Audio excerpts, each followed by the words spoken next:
Hello ಸ್ನೇಹಿತರೆ, ಎಲ್ಲರಿಗೂ ನಮಸ್ಕಾರಗಳು. ಇವತ್ತಿನ ತರಗತಿಗೆ ಸ್ವಾಗತ. ಎಲ್ಲರಿಗೂ very good evening to all of you. ಇವತ್ತಿನ ತರಗತಿಗೆ ಸ್ವಾಗತ. ಎಲ್ಲರಿಗೂ ಕೇಳಿಸ್ತಾ ಇದೆಯಾ? ಎಲ್ಲರೂ ಬರೋದಕ್ಕೆ ಕಾಯಬೇಕಾ? ಗುಡ್ ಈವ್ನಿಂಗ್ ಎಲ್ಲರಿಗೂ. ಶುಭ ಸಂಜೆ ಎಲ್ಲರಿಗೂ. ಆಡಿಯೋ ವಿಡಿಯೋ ಚೆಕ್ ಮಾಡಿ. Audio video check. ಯಾಕೆ ಯಾರು ಜಾಯ್ನ್ ಆಗಿಲ್ಲಲ್ಲ? ಆಮೇಲೆ ದಯವಿಟ್ಟು ನಮ್ಮ ಆ್ಯಪ್ ಇದೆ, ಈಗ ಪ್ಲೇಸ್ಟೋರ್ ಅಲ್ಲಿ ಇವಾಗ ಲಾಂಚ್ ಆಗಿದೆ. ಡೈರೆಕ್ಟ್ ನೀವು ಅಲ್ಲಿ ಡೌನ್ಲೋಡ್ ಮಾಡ್ಬೋದು, ಅಪ್ಡೇಟ್ ಮಾಡ್ಕೋಬಹುದು. ಆಮೇಲೆ ನಿಮ್ಮ ಸ್ನೇಹಿತರು ಕಳಿಸ್ಬೋದು. ಅಲ್ಲಿ 4-5 ಕೋರ್ಸ್, ಇವಾಗ UPSC ಕೋರ್ಸ್ ಬೇರೆ, ಎನ್ವೈರನ್ಮೆಂಟ್ ಕೋರ್ಸ್ ಬೇರೆ, ಜಾಗ್ರಫಿ ಕೋರ್ಸ್ ಇದೆ. ಯಾರಿಗೆ UPSC ಅವ್ರದ್ದು ಆಪ್ಷನಲ್ ಜಾಗ್ರಫಿ ಕೋರ್ಸ್ ಇದೆ, ಅದು ಬೇರೆಯವ್ರಿಗೆ. ನೀವು KPSC ನಿಮ್ದು ಚೂಸ್ ಮಾಡಿ ಅಷ್ಟೇ. ಓಕೆ ಅಲ್ಲ? KPSC ಅವ್ರಿಗೆ KPSC ಕೋರ್ಸ್, ಜಾಗ್ರಫಿ ಅವರಿಗೆ UPSC ಎಲ್ಲ ಸಪರೇಟ್ ಮಾಡ್ಬಿಟ್ಟಿದ್ದೀನಿ ನಾನು. ಆಯ್ತಲ್ವ? ದಯವಿಟ್ಟು ಅದನ್ನ ನಿಮ್ಮ ಗ್ರೂಪ್ಗಳಲ್ಲಿ, ಟೆಲಿಗ್ರಾಮ್ಗಳಲ್ಲಿ ಶೇರ್ ಮಾಡಿ. ಆಮೇಲೆ ನಿಮ್ಮ ರಿವ್ಯೂಗಳನ್ನ ಕೂಡ ಕೊಡಿ. ನಮ್ಮ ಸ್ಟೂಡೆಂಟ್ಸ್ ಯಾರು ಇದ್ದೀರಾ, ನಿಮ್ಮ ರಿವ್ಯೂ ಕೂಡ ನನಗೆ ತುಂಬ ಮುಖ್ಯವಾದದ್ದು. ಪ್ಲೀಸ್ ರಿವ್ಯೂ ಕೊಡಿ ಗೂಗಲ್ ಪ್ಲೇಸ್ಟೋರ್ನಲ್ಲಿ ಇನ್ನು ಮುಂದೆ.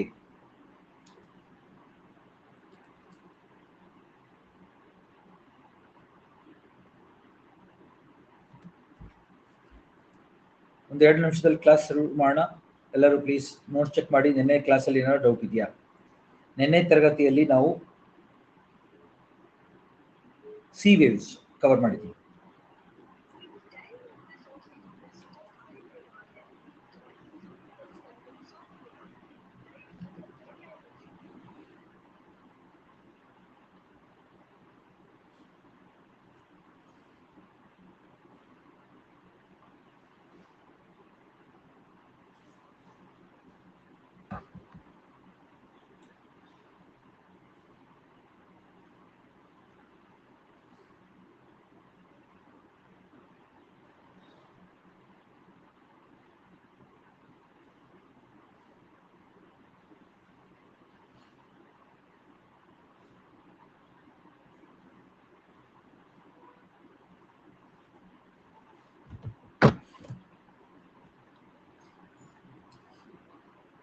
ಸ್ನೇಹಿತರೆ, ಇವತ್ತಿನ ತರಗತಿಯಲ್ಲಿ ನಾವು ಟೈಡ್ಸ್ ಬಗ್ಗೆ ತಿಳಿಯೋಣ.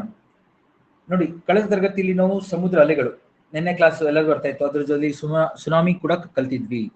ಇವತ್ತಿನ ತರಗತಿಯಲ್ಲಿ ನಾವು ಟೈಡ್ಸ್ ಬಗ್ಗೆ. ಎಲ್ಲರೂ ನನ್ನ ಪರಿಚಯ ಇದೆ. ನಾನು ನಿಮ್ಮ ಮೋಹನ್ ಕೃಷ್ಣ, ಭೂಗೋಳ ತಜ್ಞ, ಪರಿಸರ ತಜ್ಞ.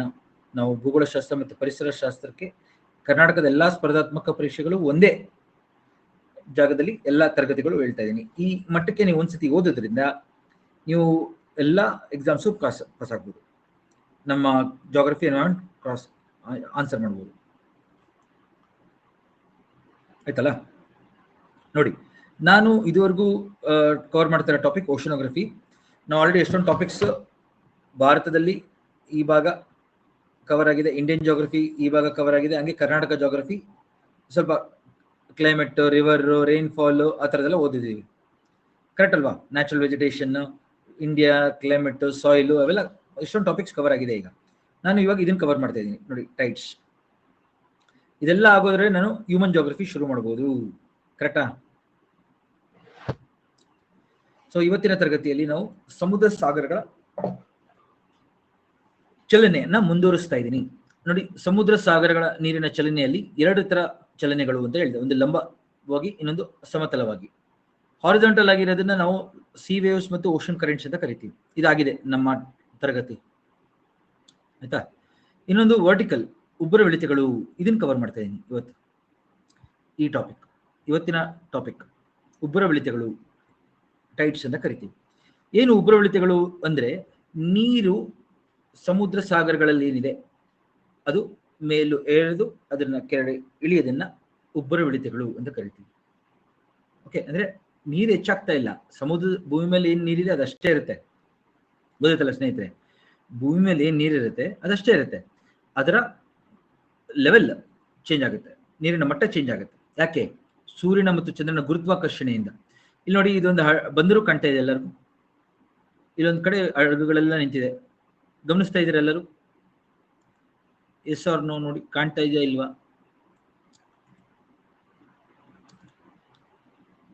ಕಾಣ್ತಾ ಇದೆಯಪ್ಪ ಎಲ್ಲರಿಗೂ ಇಮೇಜ್ ಇದು? ಹಾ, ಈ ಅಡುಗೆಗಳೆಲ್ಲ ನೋಡ್ತಾ ಇದ್ದೀರಲ್ಲ ಎಲ್ಲ ಕಡೆ.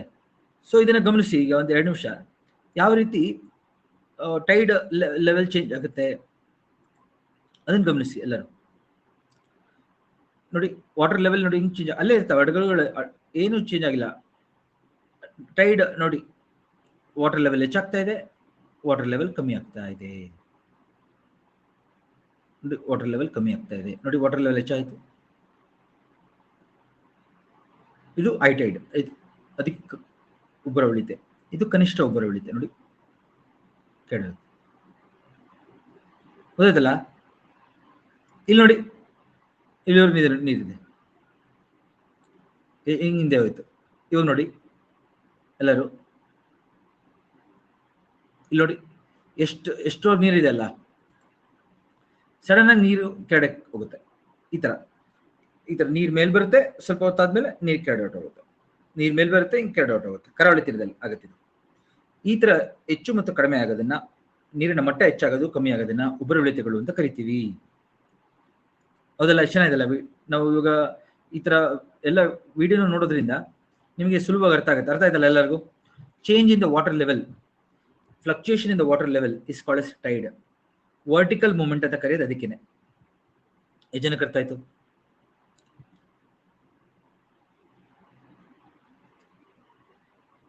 ಗೊತ್ತಾಯ್ತು ಎಲ್ಲರಿಗೂ? Rise and fall of water, ನೀರು ಏರೋದು ಮತ್ತೆ ಇಳಿಯೋದನ್ನ ಟೈಡ್ಸ್ ಅಂತ ಕರಿತೀವಿ. ಇದು ಯಾವುದರಿಂದ ಆಗುತ್ತೆ ಈ ತರ rise and fall? Rise and fall ಆಗೋದಕ್ಕೆ ಕಾರಣ ಏನು? ಸೂರ್ಯನ ಗುರುತ್ವಾಕರ್ಷಣೆ, ಇನ್ನೊಂದು ಚಂದ್ರನ ಗುರುತ್ವಾಕರ್ಷಣೆ, ಇನ್ನೊಂದು ಭೂಮಿಯ ಕೇಂದ್ರ ಅಪಗಾಮಿ ಬಲ. 3 ಕಾರಣಗಳಿಂದ ನಮಗೆ ಟೈಡ್ಸ್ ಆಗುತ್ತೆ. ಒಂದು ಸೂರ್ಯ, ನಮ್ಮ ನಕ್ಷತ್ರ. ಇನ್ನೊಂದು ಚಂದ್ರ, ಅದರ ಗುರುತ್ವಾಕರ್ಷಣೆ. ಚಂದ್ರ ನಮ್ಮ ಉಪಗ್ರಹ. ಮತ್ತು ನಮ್ಮ ಪೃಥ್ವಿಯ ಕೇಂದ್ರ ಅಪಗಾಮಿ ಬಲ, centrifugal force of the earth.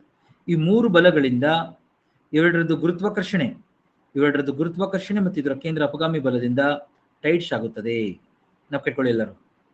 ನೋಡಿ ಇಲ್ಲಿ ನೋಡಿ, ಈ ಜಾಗ ನೋಡಿ, ಇದು ಕರಾವಳಿ ತೀರ, ಇದು ನಮ್ದು ಲ್ಯಾಂಡ್, ಕರಾವಳಿ ಕೋಸ್ಟಲ್. ಇಲ್ಲೇನಾಗ್ತಾ ಇದೆ ನೋಡಿ, ಯೆಲ್ಲೋ ಕಲರ್ ಪಟ್ಟಿ, ಇದನ್ನ ನೋಡಿ. ಕರಾವಳಿ ತೀರದಲ್ಲಿ ನೀರು ಹಿಂದೆ ಬಂದಿದೆ. ಈಗ ಇದನ್ನ ನಾವು ಎಬ್ ಟೈಡ್ ಅಂತ ಕರಿತೀವಿ. ಎಬ್ ಟೈಡ್ ಕನಿಷ್ಠ ಉಬ್ಬರವಿಳಿತೆ ಅಂತ ಕರಿತೀವಿ. ಲೋ ಟೈಡ್, ಎಬ್ ಟೈಡ್ ಅಂತ ಕರಿತೀವಿ. ಆಯ್ತಾ? ಈಗ ಗ್ರಾವಿಟಿ ಆಕ್ಟ್ ಮಾಡಿದ ತಕ್ಷಣ ಸನ್ ಮತ್ತೆ ಮೂನ್ ಏನಾಗುತ್ತೆ? ವಾಟರ್ ಲೆವೆಲ್ ಚೇಂಜ್ ಆಗೋಗುತ್ತೆ. ಗೊತ್ತಾಯ್ತಲ್ಲ? ಚೇಂಜ್ ಆಗುತ್ತೆ. ಅದನ್ನ ನೋಡಿ. ಈಗ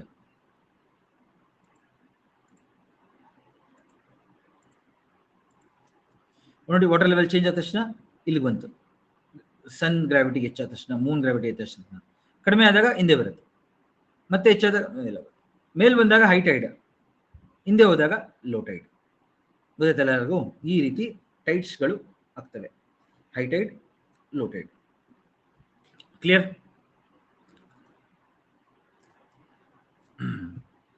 ಸೊ ಮೇಲ್ ಬಂದಾಗ ಕರಾವಳಿ ತೀರ ಮುಳುಗುತ್ತೆ. ಕರೆಕ್ಟಾ? ಅದಕ್ಕೆ ಫ್ಲಡ್ ಟೈಡ್ ಅಂತ ಕರೆಯೋದು. ಎಷ್ಟು ಜನಕ್ಕೆ ಅರ್ಥ ಆಯ್ತು? ಅಧಿಕ ಉಬ್ಬರವಿಳಿತೆಗಳಾದಾಗ, ಮೇಲ್ಗಡೆ ನೀರು ಬಂದಾಗ ಕರಾವಳಿ ತೀರ ಮುಳುಗುತ್ತೆ. ಗರಿಷ್ಠ ಉಬ್ಬರವಿಳಿತೆಗಳಲ್ಲಿ ಕರಾವಳಿ ತೀರ ಮುಳುಗೋದನ್ನ ಅದನ್ನ ನಾವು ಫ್ಲಡ್ ಟೈಡ್ ಅಂತ ಕರಿತೀವಿ. ಹೈ ಟೈಡ್ಗೆ ಫ್ಲಡ್ ಟೈಡ್. ಗುರುತ್ವಾಕರ್ಷಣೆ ಕಡಿಮೆ ಆದಾಗ ಏನಾಗುತ್ತೆ? ನೀರು ಹಿಂದೆ ಕೊಟ್ಟೋಗುತ್ತೆ, ಲೆವೆಲ್ ಕಮ್ಮಿ ಆಗುತ್ತೆ. ಅವಾಗ ಏನದು? ಎಬ್, ಕಡಿಮೆ ಆಗಿದೆ ಅಂತ. ಲೋ ಟೈಡ್ ಅಂತ ಕರಿತೀವಿ, ಕನಿಷ್ಠ ಉಬ್ಬರವಿಳಿತೆಗಳು. ಆಯ್ತಾ? ಈ ವಲಯ, ಹೈ ಟೈಡ್ ಮತ್ತು ಲೋ ಟೈಡ್ ವಲಯ ಏನಿದೆಯಲ್ಲ, ಈ ಝೋನ್, ಇದನ್ನ ಲಿಟ್ಟೋರಲ್ ಪ್ರದೇಶ ಅಂತ ಕರಿತೀವಿ. ಲಿಟ್ಟೋರಲ್ ಪ್ರದೇಶ, ಹೈ ಟೈಡ್ ಮತ್ತು ಲೋ ಟೈಡ್ ಮಧ್ಯ ಬರೋ ಪ್ರದೇಶಕ್ಕೆ ಲಿಟ್ಟೋರಲ್ ಪ್ರದೇಶ. ಆಯ್ತಾ? ಹೈ ಟೈಡ್ ಮತ್ತು ಲೋ ಟೈಡ್ ಮಧ್ಯ ಅಂತರ ಇದೆಯಲ್ಲ, ಅದನ್ನ ಟೈಡಲ್ ರೇಂಜ್. ಎಲ್ಲ ನೋಡ್ತಾ ಇದ್ದೀರಾ ಇಲ್ವಾ? ಟೈಡಲ್ ರೇಂಜ್ ಅಂತ ಕರಿತೀವಿ. ಎಲ್ಲರಿಗೂ ಬೇಸಿಕ್ಸ್?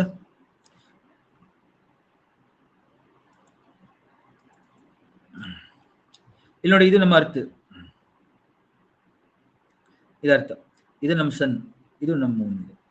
ಸೊ ಸನ್ ಮತ್ತೆ ಮೂನ್ದು ಗ್ರಾವಿಟಿ ಆಕ್ಟ್ ಮಾಡಿದಾಗ ಅರ್ಥ ಮೇಲೆ ಗುರುತ್ವಾಕರ್ಷಣೆ ಅವುಗಳದ್ದು ಈ ಕಡೆಗೆ. ಸನ್ ಅಂಡ್ ಮೂನ್ದು ಗುರುತ್ವಾಕರ್ಷಣೆ, ಸೂರ್ಯ ಮತ್ತು ಚಂದ್ರನ ಗುರುತ್ವಾಕರ್ಷಣೆ ಒಂದ್ ಕಡೆಗೆ.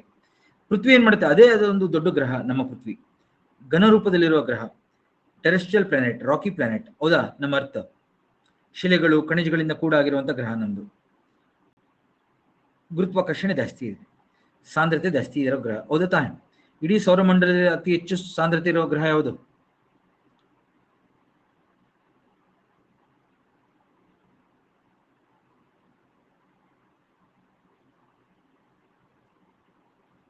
ರಿಪ್ಲೈ ಮಾಡಿ. ಯಾಕೆ ಯಾರು ರಿಪ್ಲೈ ಮಾಡ್ತಾ ಇಲ್ವಲ್ಲ?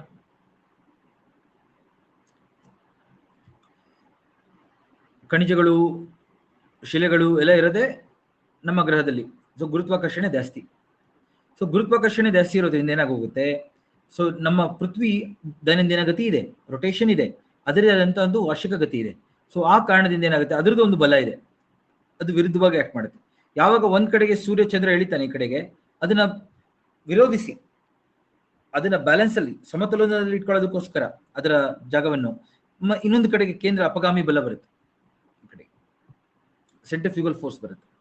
ಇವಾಗ ಯಾರೋ ನಂಗೆ ಹೋಗ್ತಾ ಎಳಿತಾ ಇರ್ತಾರೆ ನಿಮ್ಮ ಈ ಕಡೆಗೆ, ನಿಮ್ಗೆ ಹೋಗಕ್ಕೆ ಇಷ್ಟ ಅಲ್ಲ, ನೀವೇನ್ ಮಾಡ್ತೀರಾ? ಅಷ್ಟೇ ಬಲ ಅಪೋಸಿಟ್ ಹಾಕ್ಬೇಕು. ಓದು ತಾನೆ, ಎಷ್ಟು ಜನಕ್ಕೆ ಅರ್ಥ ಆಯ್ತಿದ್ದು? ಇವಾಗ ಯಾರೋ ಎಳಿತಾ ಇದಾರೆ ನಿಮ್ನ, ನೀವು ಆ ಕಡೆ ಹೋಗೋಕೆ ಇಷ್ಟ ಇಲ್ಲ, ಸೊ ನೀವೇನ್ ಮಾಡ್ತೀರಾ? ಇನ್ನೊಂದು ಕಡೆಗೆ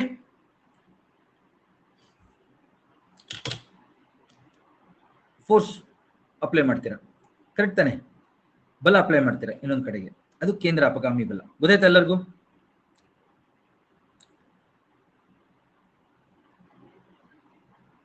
Hope all of you are able to understand.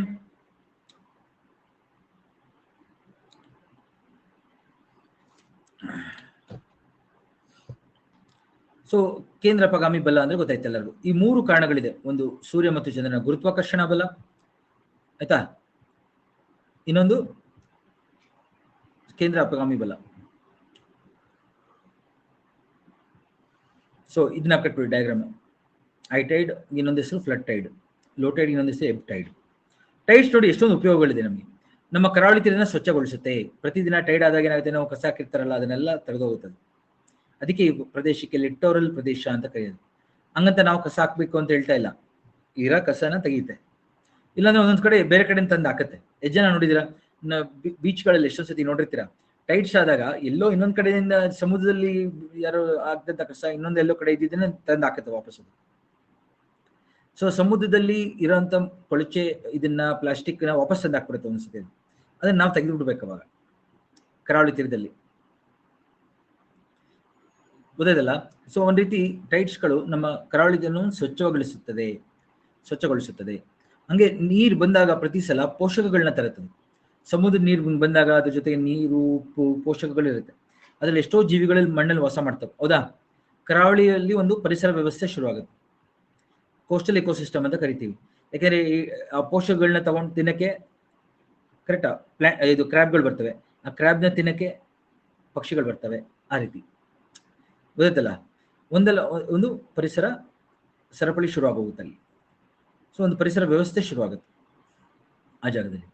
ಹಂಗೆ ಕರಾವಳಿ ತೀರದಲ್ಲಿ ಏನು ಹಿನ್ನೀರು ಅಂತ ಕರಿತೀವಲ್ಲ, ಬ್ಯಾಕ್ ವಾಟರ್, ಅದು ತುಂಬಾ ಸಹಾಯ ಆಗುತ್ತೆ ಯಾರಿಗೆ? ಮೀನುಗಾರರಿಗೆ. ಪ್ರತಿ ಸಲ ಟೈಡ್ ಆದಾಗ ನೀರು ಒಳಗೆ ಬಂದ್ಬಿಡುತ್ತೆ ಹಿಂಗೆ ಬ್ಯಾಕ್ ವಾಟರ್ಗಳಲ್ಲಿ. ಕೇರಳದ ಬ್ಯಾಕ್ ವಾಟರ್ಗಳನ್ನ ಕಯಾಲ್ಸ್ ಅಂತ ಕರೀತಾರೆ, ಕೇಳಿದರೆ ಎಲ್ಲರೂ? ಅಥವಾ ಕಾಯಲ್ ಓಕೆ, ಕಾಯಲ್ ಅಂತ ಹೇಳಿ ಕರಿತೀವಿ ಕೇರಳದ ಬ್ಯಾಕ್ ವಾಟರ್ಗಳನ್ನ, ಕೇರಳಾಸ್ ಬ್ಯಾಕ್ ವಾಟರ್ಸ್.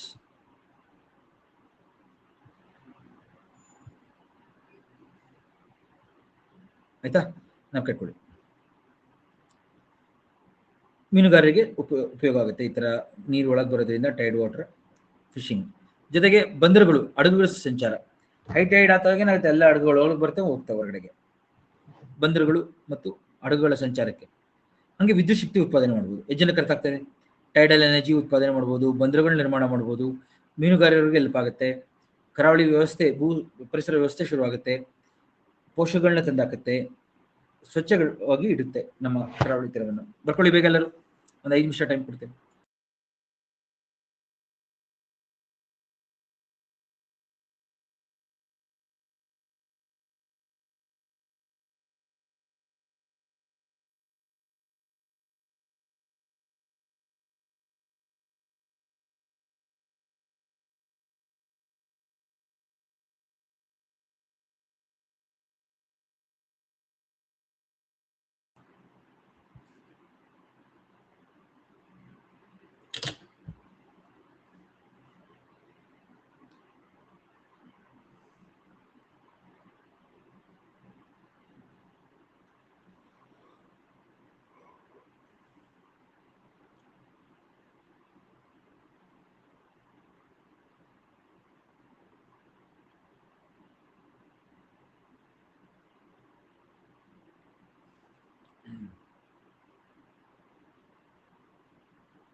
ಬರೆದ್ಮೇಲೆ ಹೇಳಿ ಎಲ್ಲರೂ.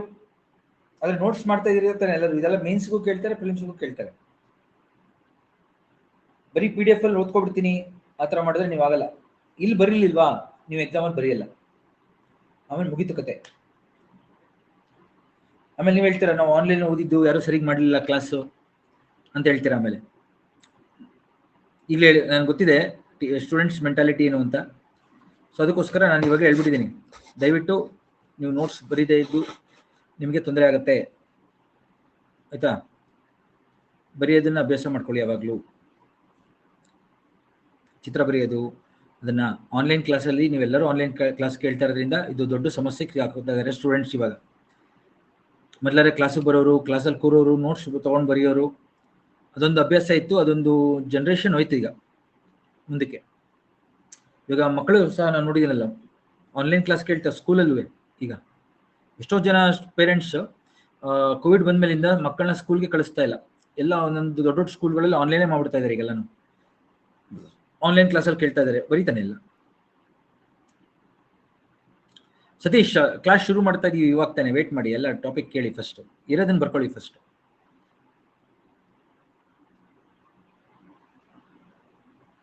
ನಾವು ಕ್ಲಾಸ್ ಆದ್ಮೇಲೆ ಡೌಟ್ ಕೇಳಿ, ಯಾವಾಗ ಎಲ್ಲ ಮುಗಿದ್ಮೇಲೆ.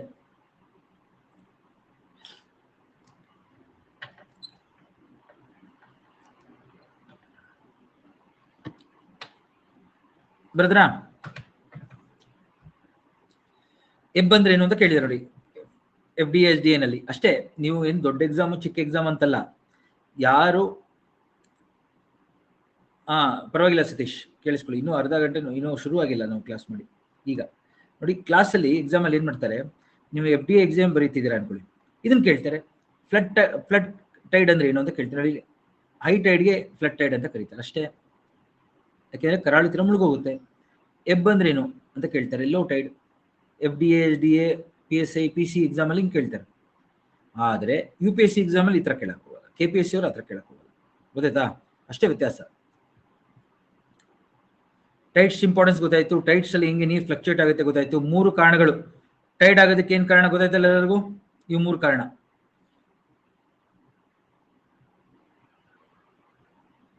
ವಾಟರ್ ಲೆವೆಲ್ ಹೆಂಗೆ ಫ್ಲಕ್ಚುಯೇಟ್ ಆಯ್ತು ನೋಡಿದ್ರಿ. ನೋಡಿ, ಟೈಟ್ಸ್ ಆಗೋದು ಸೂರ್ಯನಿಂದನ ಚಂದ್ರನಿಂದನ ಹೇಳಿ ನೋಡೋಣ. ಅತಿ ಹೆಚ್ಚು ಟೈಟ್ಸ್ ಆಗೋದು ಆಯ್ತು, ಇದನ್ನ ಹೇಳ್ಬಿಡ್ತೀನಿ. ಸೂರ್ಯನಿಂದ ಆದ್ರೆ solar tide, yes solar tide. ಚಂದ್ರನಿಂದ ಆದ್ರೆ ಲೂನಾ ಟೈಡ್, ಹೌದಾ? ಲೂನರ್ ಅಂದ್ರೆ ಸನ್ಗೆ ಹೆಸರು. ಇವೆರಡರಲ್ಲಿ ಯಾವ್ದು ಹತ್ರ ಇರೋದು ನಮ್ಗೆ? ಸನ್ನ ಮೂನ.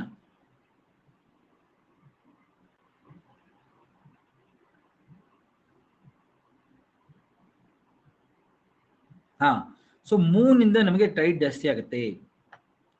ಮೂನ್ ಹತ್ರದಲ್ಲಿರೋದ್ರಿಂದ ಮೂನ್ದು ಪ್ರಭಾವ ನಮ್ಮ ಮೇಲೆ ಜಾಸ್ತಿ, ಮೂನ್ದು ಗುರುತ್ವಾಕರ್ಷಣೆ ಜಾಸ್ತಿ ನಮ್ಮ ಮೇಲೆ. ನೋಡಿ, ನಮ್ಮ ನೈಸರ್ಗಿಕ ಉಪಗ್ರಹ ಚಂದ್ರ ನಮ್ಮ ನೈಸರ್ಗಿಕ ಉಪಗ್ರಹ, ಹೌದಾ? ಅದೊಂದು. ಜೊತೆಗೆ ಸೌರವ್ಯೂಹದಲ್ಲಿ 5ನೇ ದೊಡ್ಡ ಉಪಗ್ರಹ, 5ನೇ ದೊಡ್ಡ ಉಪಗ್ರಹ ಅಂದ್ರೆ 5th largest satellite solar system ನಲ್ಲಿ. ಜೊತೆಗೆ ನಮ್ಮ ಸೂರ್ಯ ಆದ್ಮೇಲೆ ಆಕಾಶದಲ್ಲಿ ಅತಿ ದೊಡ್ಡದಾಗಿ ಕಾಣುವಂಥದ್ದು ಚಂದ್ರ ಮಾತ್ರ ನಮ್ಗೆ, ಕರೆಕ್ಟಾ? ನಮ್ಮ ಪೃಥ್ವಿಯಿಂದ ನಾವು ಯಾವುದೇ ರೀತಿಯಾದ ಟೆಲಿಸ್ಕೋಪ್ ನ ಸಹಾಯ ಇಲ್ಲದೆ ಸೂರ್ಯನ ನೋಡ್ಬೋದು, ಚಂದ್ರನ ನೋಡ್ಬೋದು, ಹೌದಲ್ಲ? ಬರಿಗಣ್ಣಲ್ಲಿ ನೋಡ್ಬೋದು. ಜೊತೆಗೆ ಸೂರ್ಯನ ಕಿರಣಗಳನ್ನು ಚಂದ್ರ ನಮ್ಮ ಕಡೆಗೆ ಪ್ರತಿಬಿಂಬಿಸ್ತಾನೆ.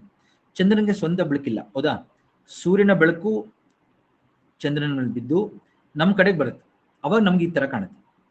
ಸೊ ಚಂದ್ರನಿಗೆ ಸ್ವಂತವಾದಂತ ಬೆಳಕಿಲ್ಲ, ಅದು ನಾವು ಕೆಟ್ಕೊಳ್ಳಿ. ಸೊ ಇಷ್ಟು ನಿಮ್ಗೆ ನಾವು ಕೆಟ್ಕೊಳ್ಬೇಕು ಒಂದೊಂದಾಗಿ. ಸೊ ಚಂದ್ರನ ಗುರುತ್ವಾಕರ್ಷಣೆ ಪೃಥ್ವಿಗಿಂತ ಕಮ್ಮಿ, 1/6 gravity of earth. Moons gravity is 1/6 of earth. ಅರ್ಥ ಆಯ್ತಾ ಎಲ್ಲರಿಗೂ? ಸೊ ಮೂನ್ ಗ್ರಾವಿಟಿ ಏನಿದೆ ಅಂದ್ರೆ 1/6 ಆಫ್ ಅರ್ತ್, ಅಷ್ಟು ಕಮ್ಮಿ ಚಂದ್ರನ ಗುರುತ್ವಾಕರ್ಷಣೆ, ಆಯ್ತಾ? ಸೊ ಚಂದ್ರನ ಗುರುತ್ವಾಕರ್ಷಣೆ ಕಡಿಮೆ ಇರೋದ್ರಿಂದ ಚಂದ್ರನಿಗೆ ಅದರ ಸುತ್ತ ವಾಯುಮಂಡಲ ಇಲ್ಲ. ಈ ಜನಕ್ಕೆ ಅರ್ಥ ಆಯ್ತು? No atmosphere. ಚಂದ್ರನ ಮೇಲೆ ಗಾಳಿ ಇಲ್ಲ, ಅಟ್ಮಾಸ್ಫಿಯರ್ ಇಲ್ಲ, ನೋ ಅಟ್ಮಾಸ್ಫಿಯರ್. ಅಟ್ಮಾಸ್ಫಿಯರ್ ಇಲ್ಲದೆ ಇರೋದ್ರಿಂದ ಏನಾಗುತ್ತೆ? ಕರೆಕ್ಟ್, ಲೈಫ್ ಇಲ್ಲ. ಏರ್ ಇರಲ್ಲ. ನೋ ಅಟ್ಮಾಸ್ಫಿಯರ್ ಅಂದ್ರೆ ಗಾಳಿ ಇಲ್ಲ, ಗಾಳಿ ಇಲ್ಲ ಅಂದ್ರೆ ನೀರಿಲ್ಲ, ನೀರಿಲ್ಲ ಅಂದ್ರೆ ಜೀವಿ ಇಲ್ಲ. ಅದಕ್ಕೆ ಚಂದ್ರನ ಮೇಲೆ ಯಾವುದೇ ರೀತಿಯ ಜೀವಿಗಳಿರಲ್ಲ. ಗೊತ್ತಾಯ್ತು ಎಲ್ಲರಿಗೂ? ಸೊ ಗ್ರೀಕ್ ನಲ್ಲಿ ಇದನ್ನ ನಾವು ಸೆಲೈನ್ ಅಂತ ಕರೀತಾರೆ ಗ್ರೀಕ್ ಅವರು, ಅಂಡ್ ಲ್ಯಾಟಿನ್ ನಲ್ಲಿ ಲೂನಾ ಅಂತ ಕರೀತಾರೆ ಚಂದ್ರನ. ಅದು ಬರ್ತೀನಿ ಆಯ್ತಾ. ಇದನ್ನ ನಾನು ಆಮೇಲೆ ಹೇಳ್ತೀನಿ, ಇವಾಗ ಸದ್ಯಕ್ಕೆ ಇದನ್ನ ನೋಡಿ. ಚಂದ್ರನ ಸ್ವಂತ ಬೆಳಕಿಲ್ಲ ಹೇಳಿದೆ ನಾನು. ಚಂದ್ರನ ಬೆಳಕು ಏನಿದ್ರು ಸೂರ್ಯನ ಬೆಳಕನ್ನು ಪ್ರತಿಬಿಂಬಿಸುತ್ತಾನೆ ಅದು. ಓಕೆ, ಅದಕ್ಕಾದ ಸ್ವಂತ ಬೆಳಕಿಲ್ಲ. ನಾವು ಕಟ್ಕೊಳ್ಳಿ, ಚಂದ್ರ ಪ್ರತಿ ವರ್ಷ ಏನಿಲ್ಲ ಅಂದ್ರೆ 3.8 ಸೆಂಟಿಮೀಟರ್ ದೂರ ದೂರ ಹೋಗ್ತಾ ಇದೆ ನಮ್ಮಿಂದ. ಸೊ ಒಂದಿನ ಚಂದ್ರ ಹೊಟ್ಟೋಗ್ತಾನೆ, ಕರೆಕ್ಟಾ? ಯಾವಾಗ ಚಂದ್ರ ಹೋಗಿ ನಮ್ಮ ಪೃಥ್ವಿಯಿಂದ ದೂರ ಹೋಗಿ ಚಂದ್ರ ಏನ್ ಮಾಡ್ತಾನೆ, ಅವನದೇ ಆದಂತ ಕಕ್ಷಾಗ್ರಹ ಮಾಡ್ತಾನೆ. ಯಾವ್ದ್ರ ಸುತ್ತ? ಸೂರ್ಯನ ಸುತ್ತ. ಅದನ್ನ ನಾವು ಪ್ಲೂನೆಟ್ ಅಂತ ಕರಿತೀವಿ. ಅಂದ್ರೆ ಯಾವ ಉಪಗ್ರಹಗಳು ತನ್ನ ಗ್ರಹವನ್ನು ಬಿಟ್ಟು ಒಂದು ನಕ್ಷತ್ರದ ಸುತ್ತ ಪ್ರದಕ್ಷಿಣೆ ಹಾಕಲು ಶುರು ಮಾಡುತ್ತೆ, ಅವಾಗ ಅದನ್ನ ನಾವು ಪ್ಲೂನೆಟ್ಸ್ ಅಂತ ಕರಿತೀವಿ. ಪ್ಲೂನೆಟ್ಸ್ ಎಷ್ಟು ಜನಕ್ಕೆ ಅರ್ಥ ಆಯ್ತು? Planets or satellites which leave their mother planet and form their own orbit around the star. ಅದನ್ನ ನಾವು ಪ್ಲೂನೆಟ್ಸ್ ಅಂತ ಕರಿತೀವಿ. ಎಲ್ಲ ಕೇಳಿದ್ರೆ ಈ ವರ್ಡ್ನ? ಪ್ಲಾನೆಟ್ ಕೇಳಿರ್ತೀರ? ಪ್ಲೂನೆಟ್ ನಾನು ಹೇಳ್ತಾ ಇರೋದು. ಎಕ್ಸಾಂಪಲ್ ಕೇಳ್ತಾರೆ ಪ್ಲೂನೆಟ್ ಅಂದ್ರೆ ಏನು? ಎಷ್ಟು ಜನ ಕೇಳಿದ್ರಿ ಈ ಪದನ, ಅಥವಾ ಎಷ್ಟು ಜನ ಕೇಳಿಲ್ಲ? ನಾನು ಹೇಳಿರ್ತೀನಿ ಸ್ಟಾರ್ಟಿಂಗ್ ಕ್ಲಾಸಲ್ಲಿ, ಅಥವಾ ಇವಾಗ ಹೇಳಿದ್ದೀನಿ. ಒಟ್ಟಿನಲ್ಲಿ ಯಾರ್ಯಾರು ಕೇಳಿಲ್ಲ ಬರ್ಕೊಳ್ಳಿ. ದೂರ ದೂರ ಹೋಗ್ತಾ ಇರೋದಕ್ಕೆ ಅದರದೇ ಆದಂತಹ ಒಂದು ದೈನಂದಿನ ಗತಿ ಇದೆ. ಅದಕ್ಕೆ ರೊಟೇಷನ್ ಇದೆ, ಸ್ಪಿನ್ ಇದೆ. ಆ ರೊಟೇಷನ್ ಇಂದ ಹತ್ರ ಆಗ್ತಾ ಇರುತ್ತೆ, ದಾನಕ್ಕೆ ಹೋಗ್ತಾ ಇದೆ. ಪ್ಲೂನೆಟ್ ಅಂದ್ರೆ ಯಾವಾಗ ಒಂದು ಉಪಗ್ರಹ ತನ್ನ ಗ್ರಹವನ್ನು ಬಿಟ್ಟು, ಯಾಕೆಂದ್ರೆ ನಮ್ಮ ಗ್ರಹ ಯಾವುದು? ಪೃಥ್ವಿ. ನಮ್ಮ ಚಂದ್ರ ನಮ್ಮ ಪೃಥ್ವಿಯನ್ನು ಬಿಟ್ಟು ದೂರ ಹರಡಿ ಸೂರ್ಯನ ಸುತ್ತ ಪ್ರದಕ್ಷಿಣೆ ಆಗ್ತಾನಲ್ಲ, ಅವಾಗ ಅದನ್ನ ಪ್ಲೂನೆಟ್ ಅಂತ ಕರಿತೀವಿ. ಅವಾಗ ಚಂದ್ರದೇ ಆದಂತಹ ಒಂದು ಕಕ್ಷಾ ಮಾರ್ಗ ಬಂದದ್ದು.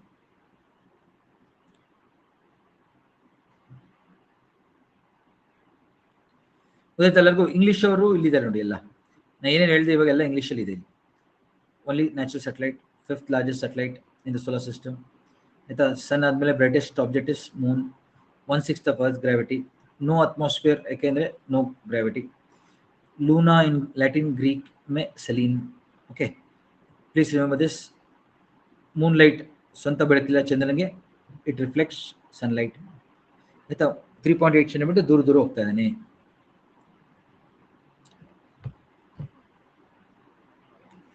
ಸೊ ಇಷ್ಟು ಇಂಟ್ರೊಡಕ್ಷನ್ ಆಯ್ತು. ಸೊ ಚಂದ್ರ ಇಂದ ನಮಗೆ ಈ ತರ ಉಗ್ರಬಳಿತೆಗಳಾಗ್ತಾ ಇರೋದ್ರಿಂದ ನಾವು ಚಂದ್ರನ ಬಗ್ಗೆ ತಿಳ್ಕೊಳ್ತಾ ಇದೀವಿ. ಎಲ್ಲರಿಗೂ ನಾವು ಒಂದು ಮೊದಲನೇ ತರಗತಿಯಲ್ಲಿ ಚಂದ್ರನ ವಿಕಾಸದ ಬಗ್ಗೆ ಹೇಳಿದೆ, ನೆನಪ ಇದೆಯಾ? ನಮ್ಮ ಪೃಥ್ವಿಗೆ ಒಂದು ದೊಡ್ಡ ಕ್ಷುದ್ರ ಗ್ರಹ ಬಂದ್ಬಿತ್ತು 4.5 ಬಿಲಿಯನ್ ವರ್ಷಗಳ ಹಿಂದೆ. ಆ ಕ್ಷುದ್ರ ಗ್ರಹದಿಂದ ಏನಾಯ್ತು? ಒಂದು ಮಹಾಸ್ಫೋಟ ಆಯ್ತು. ಸ್ಫೋಟ, ಎಕ್ಸ್ಪ್ಲೋಷನ್ ಆಯ್ತು. ಆ ಸ್ಫೋಟದಿಂದ ನಮ್ಮ ಪೃಥ್ವಿಯ ಬಾಗುವಿಕೆ ಬಂತು, ಓರೆ ಆಯ್ತು. ಆಯ್ತಾ? ನಾವು ಕಟ್ಕೊಳ್ಳಿ. ಜೊತೆಗೆ ಅದರ ಸ್ಫೋಟಕ್ಕೆ ಶಿಲೆಗಳು, ಧೂಳು ಅವೆಲ್ಲ ನಮ್ಮ ಪೃಥ್ವಿ ಸುತ್ತ ಆವರಿಸಿತು. ಅವೆಲ್ಲ ಒಂದಕ್ಕೊಂದು ಸೇರಿ ಈಗ ನಮ್ಮ ಚಂದ್ರ ಫಾರ್ಮ್ ಆಗಿದೆ ಅಂತ ನಿಮಗೆಲ್ಲರಿಗೂ ಗೊತ್ತಾಗಿದೆ. This our moon was formed. Correct? This how moon was formed. ಯಾವ ರೀತಿ? Yes Theia, correct. ಇಲ್ಲಿದೆ ನೋಡಿ, ಸ್ಪೆಲ್ಲಿಂಗ್ ನೋಡಿ, THEIA. ಆಯ್ತಾ? ನಾವು ಕಟ್ಕೊಳ್ಳಿ. ಸೊ ಈ ರೀತಿ ಚಂದ್ರನ ವಿಕಾಸ ಆಗಿದ್ದು ಎಲ್ಲರ ನಾಪ್ಕ ಇದೆಯಾ? ಇದು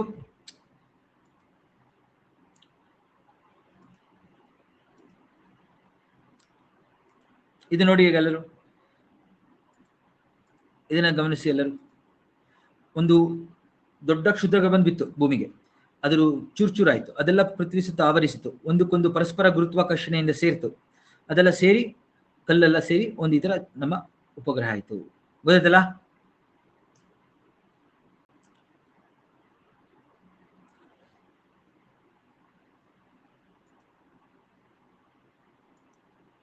ಈ ರೀತಿ ನಮ್ಮ ಚಂದ್ರನ ವಿಕಾಸ ಆಗಿದೆ. ಸೊ ಈ ಚಂದ್ರನ ವಿಕಾಸ ಆಯ್ತು. ಈಗ ನಮ್ಮ ಚಂದ್ರ ನಮ್ಮ ಪೃಥ್ವಿ ಸುತ್ತ ಪ್ರದಕ್ಷಿಣೆ ಆಗ್ತಾ ಇದ್ದಾನೆ. ಯಾವ ತರ ಪ್ರದಕ್ಷಿಣೆ? ವಿರುದ್ಧ ಪ್ರದಕ್ಷಿಣೆ.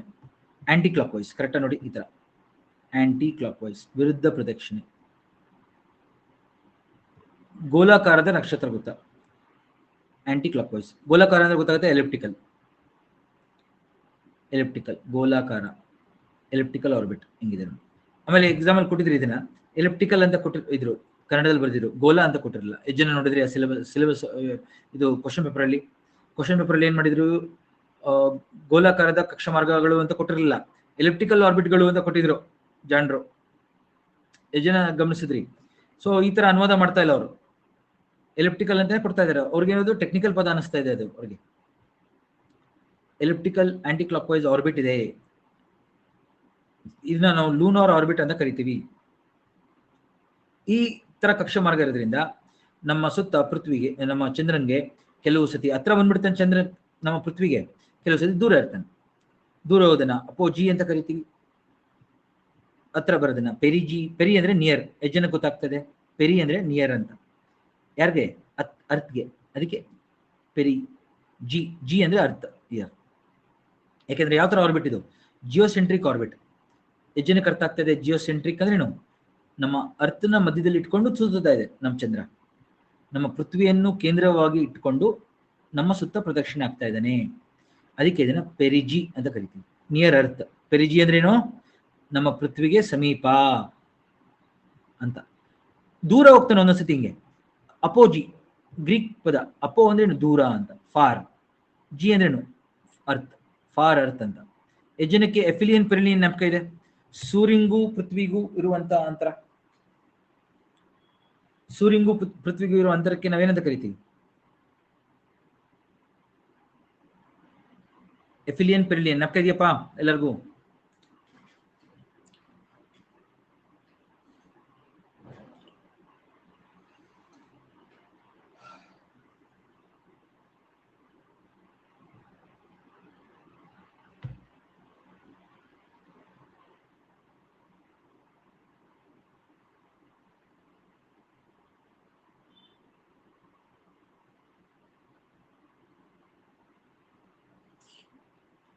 ಇಲ್ಲಿ ನೋಡಿ ಎಲ್ಲರೂ, ಮ್ಯಾಕ್ಸಿಮಮ್ ಡಿಸ್ಟೆನ್ಸ್ ಎಷ್ಟಾಗುತ್ತೆ ನೋಡಿ, ಮಿನಿಮಮ್ ಡಿಸ್ಟೆನ್ಸ್, ಮ್ಯಾಕ್ಸಿಮಮ್ ಡಿಸ್ಟೆನ್ಸ್ ನೋಡಿ ಎಲ್ಲರೂ. ಇದು ಮ್ಯಾಕ್ಸಿಮಮ್ ಡಿಸ್ಟೆನ್ಸ್, ಇದು ದೂರ ಅರ್ತ್ಗೂ ಮೂನ್ಗೂ. ಮಿನಿಮಮ್ ಡಿಸ್ಟೆನ್ಸ್ ಇದು, ಜ್ಞಾಪಕಿಟ್ಕೊಳ್ಬೇಡಿ ನೋಡಿ ಅಷ್ಟೇ. ಇದು ಮ್ಯಾಕ್ಸಿಮಮ್, ಇದು ಮಿನಿಮಮ್. ಆವರೇಜ್ ತಗೊಂಡ್ರೆ ಎಷ್ಟು ಬರುತ್ತೆ? ಹತ್ತತ್ರ 3,87,000 ಬರುತ್ತೆ.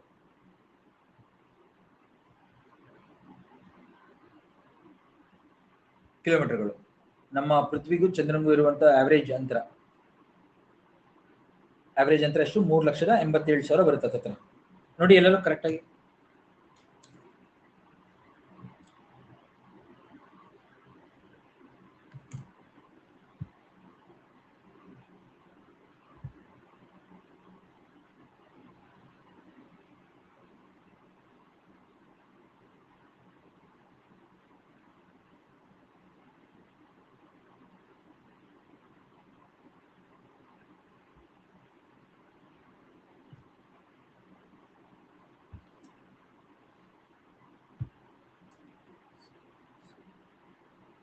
ಹಾ, ಆಲ್ಮೋಸ್ಟ್.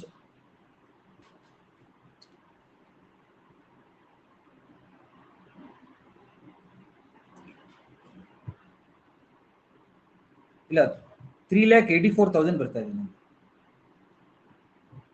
ನನಗೆ. 3,84,000 ಬರ್ತಾ ಇದೆ. ಯಾಕೆ? ಕರೆಕ್ಟಾಗಿ ಚೆಕ್ ಮಾಡಿ ಎಲ್ಲರೂ.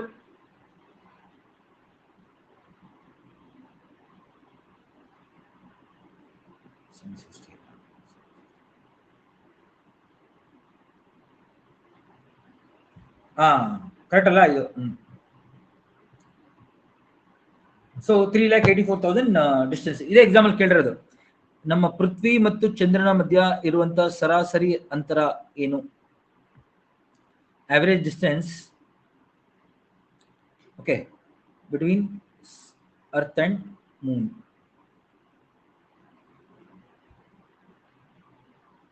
Earth and moon. ಪ್ಲೀಸ್ ಜ್ಞಾಪಕಿಟ್ಕೊಳ್ಳಿ ಇದನ್ನ. Okay, please remember this.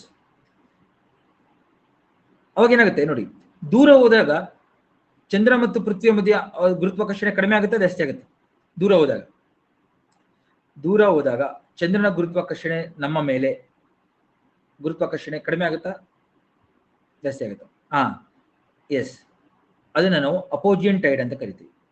ದೂರ ಹೋದಾಗ ಅಪೋಜಿ ಅಲ್ವಾ, ಅದಕ್ಕೆ ಅಪೋಜಿಯನ್ ಟೈಡ್. ಹತ್ರ ಬಂದಾಗ ಪೆರಿಜಿ, ಹತ್ರ ಬಂದಾಗ ಗುರುತ್ವಾಕರ್ಷಣೆ ಜಾಸ್ತಿ ಆಗುತ್ತೆ. ಸೊ ನಮಗೆ ಪೆರಿಜಿಯನ್ ಟೈಡ್ ಅಂತ ಕರಿತೀವಿ. ಅದಕ್ಕೆ ಯಾಕೆಂದ್ರೆ ಹತ್ರ ಬರೋದನ್ನ ಪೆರಿಜಿ ಅಂತೀವಿ, ಅದರಿಂದ ಆಗೋ ಟೈಡ್ಗೆ ಪೆರಿಜಿಯನ್ ಟೈಡ್. ಅರ್ಥ ಆಯ್ತಾ? ಲೂನಾರ್ ಟೈಡ್ ಅಲ್ಲಿ ಎರಡು ವಿಧ. ಲೂನಾರ್ ಟೈಡ್ ಅಲ್ಲಿ ಎರಡು ವಿಧ, ಅಪೋಜಿಯನ್ ಟೈಡ್, ಪೆರಿಜಿಯನ್ ಟೈಡ್.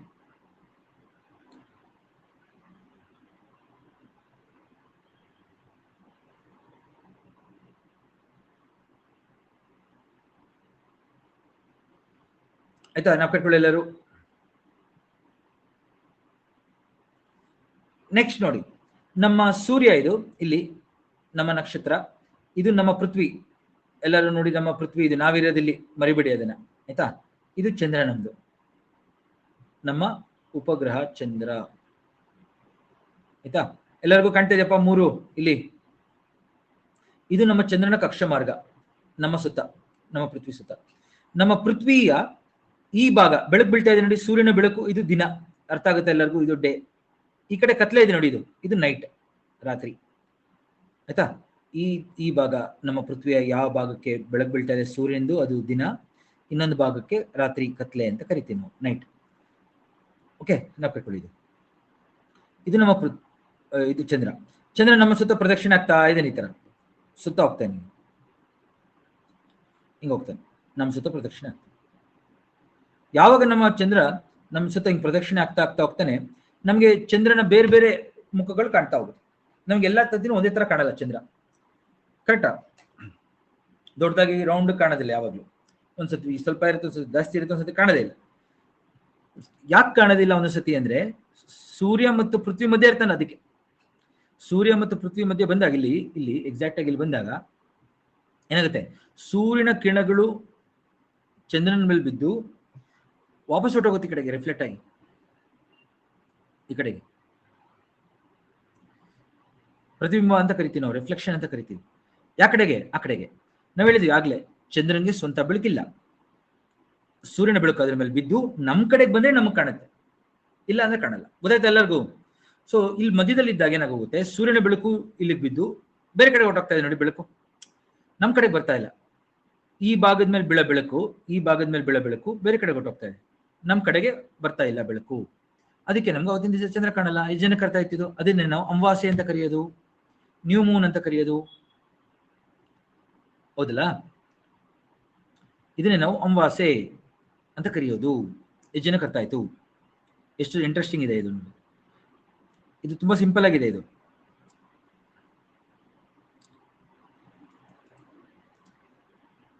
ಅಲ್ವಾ? ಒಂದೇ ನಿಮಿಷ ಎಲ್ಲರಿಗೂ ವೇಟ್ ಮಾಡಿ, ಒಂದೇ ಒಂದು ಇಮೇಜ್ ಆಗ್ತಾ ಇದೀನಿ ನಾನೀಗ.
ಈ ಇಮೇಜ್ ನೋಡಿ ಎಲ್ಲರೂ, ಒಂಥರ ಚೆನ್ನಾಗಿದೆ, ಒಂಥರ ಇಂಟ್ರೆಸ್ಟಿಂಗ್.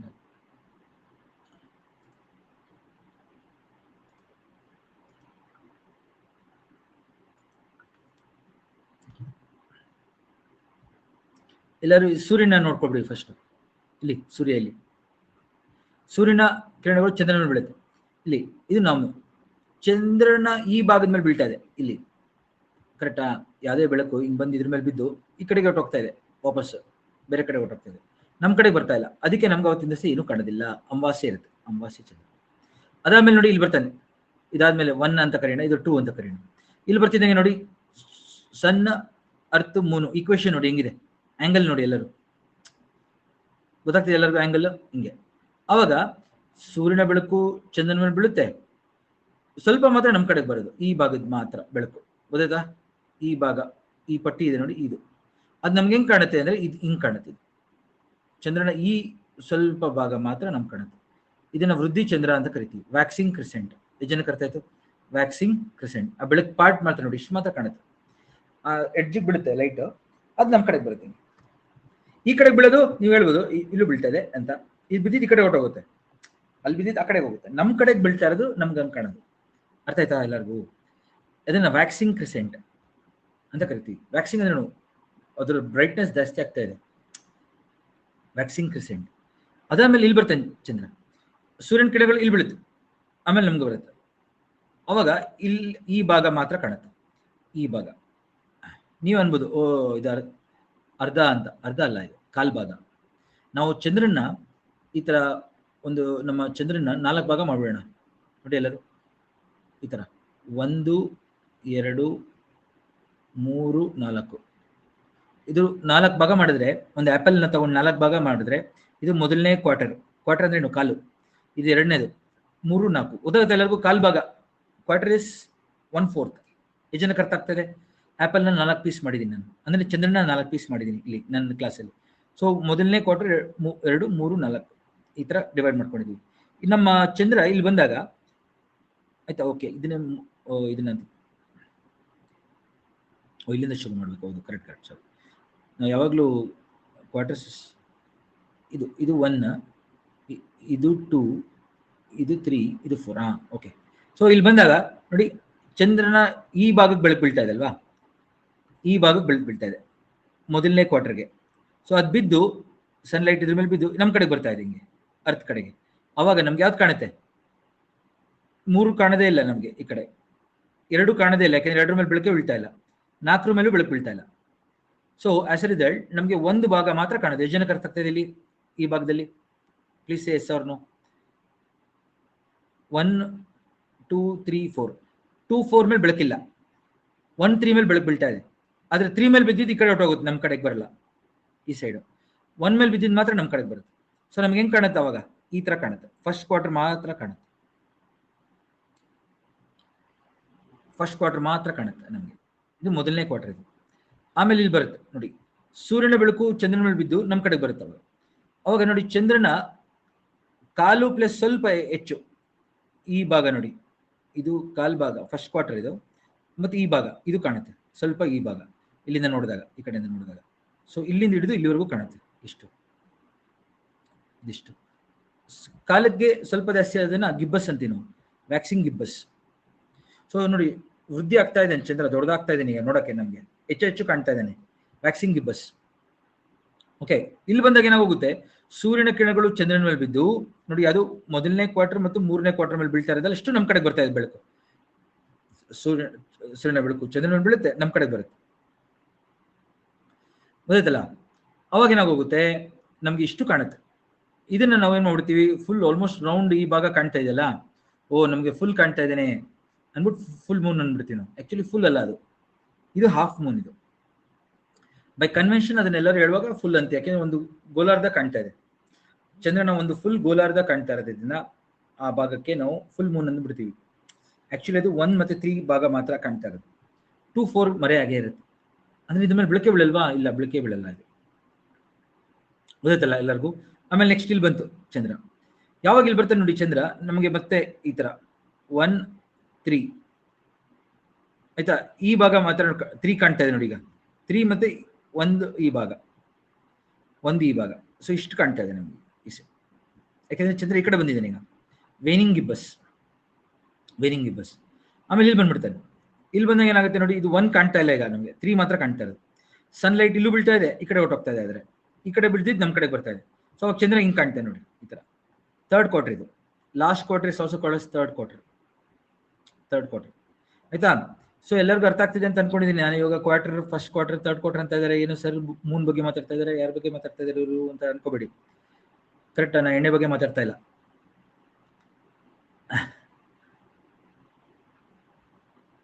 ಅಥವಾ ಬೆಳಿಗ್ಗೆ ಕುಡಿದ್ಬಿಟ್ಟಿರ್ಬೇಕು ಸರ್ ಅಂತ. ಸೊ ಕರೆಕ್ಟಾಗಿ ಗಮನ ಇಟ್ಟು ನೋಡಿ, ನಾವು ಮೂನ್ ಬಗ್ಗೆ ಮಾತಾಡ್ತಾ ಇರೋದು ಇವಾಗ. ಸೊ ಇದು ಮೂನ್ದು ಥರ್ಡ್ ಕ್ವಾರ್ಟರ್. ಇದು ಗೊತ್ತಾಯ್ತು ಎಲ್ಲರಿಗೂ? ನೀವು ಆಪಲ್ ಕಟ್ ಮಾಡ್ರಪ್ಪ, ಹಿಂಗೆ 3-4 ಪೀಸ್ನ ಮಾರ್ಕ್ ಮಾಡ್ಬಿಡಿ ಅಟ್ಲೀಸ್ಟ್ ಒಂದು ವೈಟ್ ಬಾಲ್ ಮೇಲೆ. ಅದನ್ನ ನಾವು ಹಿಂಗೆ ನೋಡಿದಾಗ ನಿಮಗೆ ಗೊತ್ತಾಗುತ್ತೆ. ನೀವೇ ಅರ್ಥ ಹಿಂಗೆ ತಗೊಂಡು ಹೋದ್ರೆ ನಿಮಗೆ ಒಂದು ರೌಂಡ್ ಗೊತ್ತಾಗೋಗುತ್ತೆ ಅಷ್ಟೇ. ಆಮೇಲೆ ಇಲ್ಲಿ ಬರ್ತೇನೆ ಚಂದ್ರ. ಅವಾಗ ನಮಗೆ ನೋಡಿ ಈ ಭಾಗ ಮಾತ್ರ ಕಾಣೋದು, ಈ ಪಟ್ಟಿ. ಅದನ್ನೇ ನಾವು ವೇನಿಂಗ್ ಕ್ರಿಸೆಂಟ್ ಅಂತ ಕರೀತೀವಿ. ವೇನಿಂಗ್ ಕ್ರಿಸೆಂಟ್, ಕೃಷ್ಣ ಪಕ್ಷ ಅಂತ ಕರಿತೀವಿ ನಾವು ಇದನ್ನ. ಫುಲ್ ಮೂನ್ ಆದ್ಮೇಲಿಂದ ಕಮ್ಮಿ ಆಗಿ ಹೋಗ್ತಾನೆ ಚಂದ್ರ, ಅದರ ಬ್ರೈಟ್ನೆಸ್ ಕಮ್ಮಿ ಆಗ್ತಾ ಹೋಗುತ್ತಲ್ಲ, ಇದನ್ನ ಕೃಷ್ಣ ಪಕ್ಷ ಅಂತ ಕರಿತೀವಿ.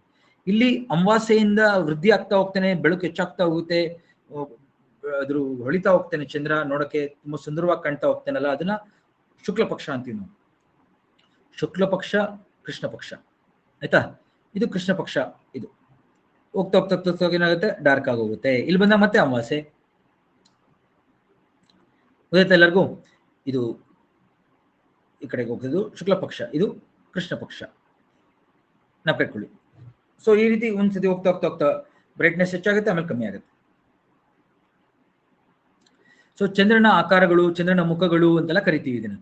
ಸೊ ನಾನು ಇವಾಗ ಒಂದು ವಿಡಿಯೋ ತೋರಿಸ್ತೀನಿ, ಎಲ್ಲರೂ ಅದನ್ನ ಗಮನಿಸಿ, ಆಮೇಲೆ ಮುಂದೆ ಹೋಗೋಣ ಮುಂದಕ್ಕೆ. ಸೊ ಬೇರೆ ಬೇರೆ ಹೆಸರುಗಳಿದೆ ಈಗ. ಸೊ ನೀವೇನ್ ಗಮನಿಸ್ಬೇಕು ಅಂದ್ರೆ ಅರ್ತ್, ಮೂನ್, ಸನ್, ಆಂಗಲ್ ಏನು, ಮತ್ತೆ ಯಾವ ರೀತಿ ಅದ್ರ ಮೇಲೆ ಬೆಳಕು ಬೀಳ್ತಾ ಇದೆ ಅದನ್ನು ಗಮನಿಸ್ಬೇಕು. ಇದರಲ್ಲಿ ಶುರು ಮಾಡಿ ನೋಡಿ. ಹಂಗೆ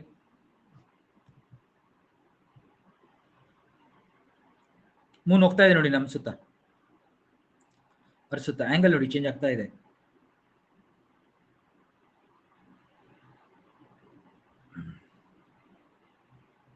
ನಮ್ಗೆ ಹೆಂಗ್ ಕಾಣ್ತಾ ಇದೆ ಇಲ್ಲಿ ಕೊಟ್ಟಿದ್ದೀನಿ ನಾನು ಬಲಗಡೆ.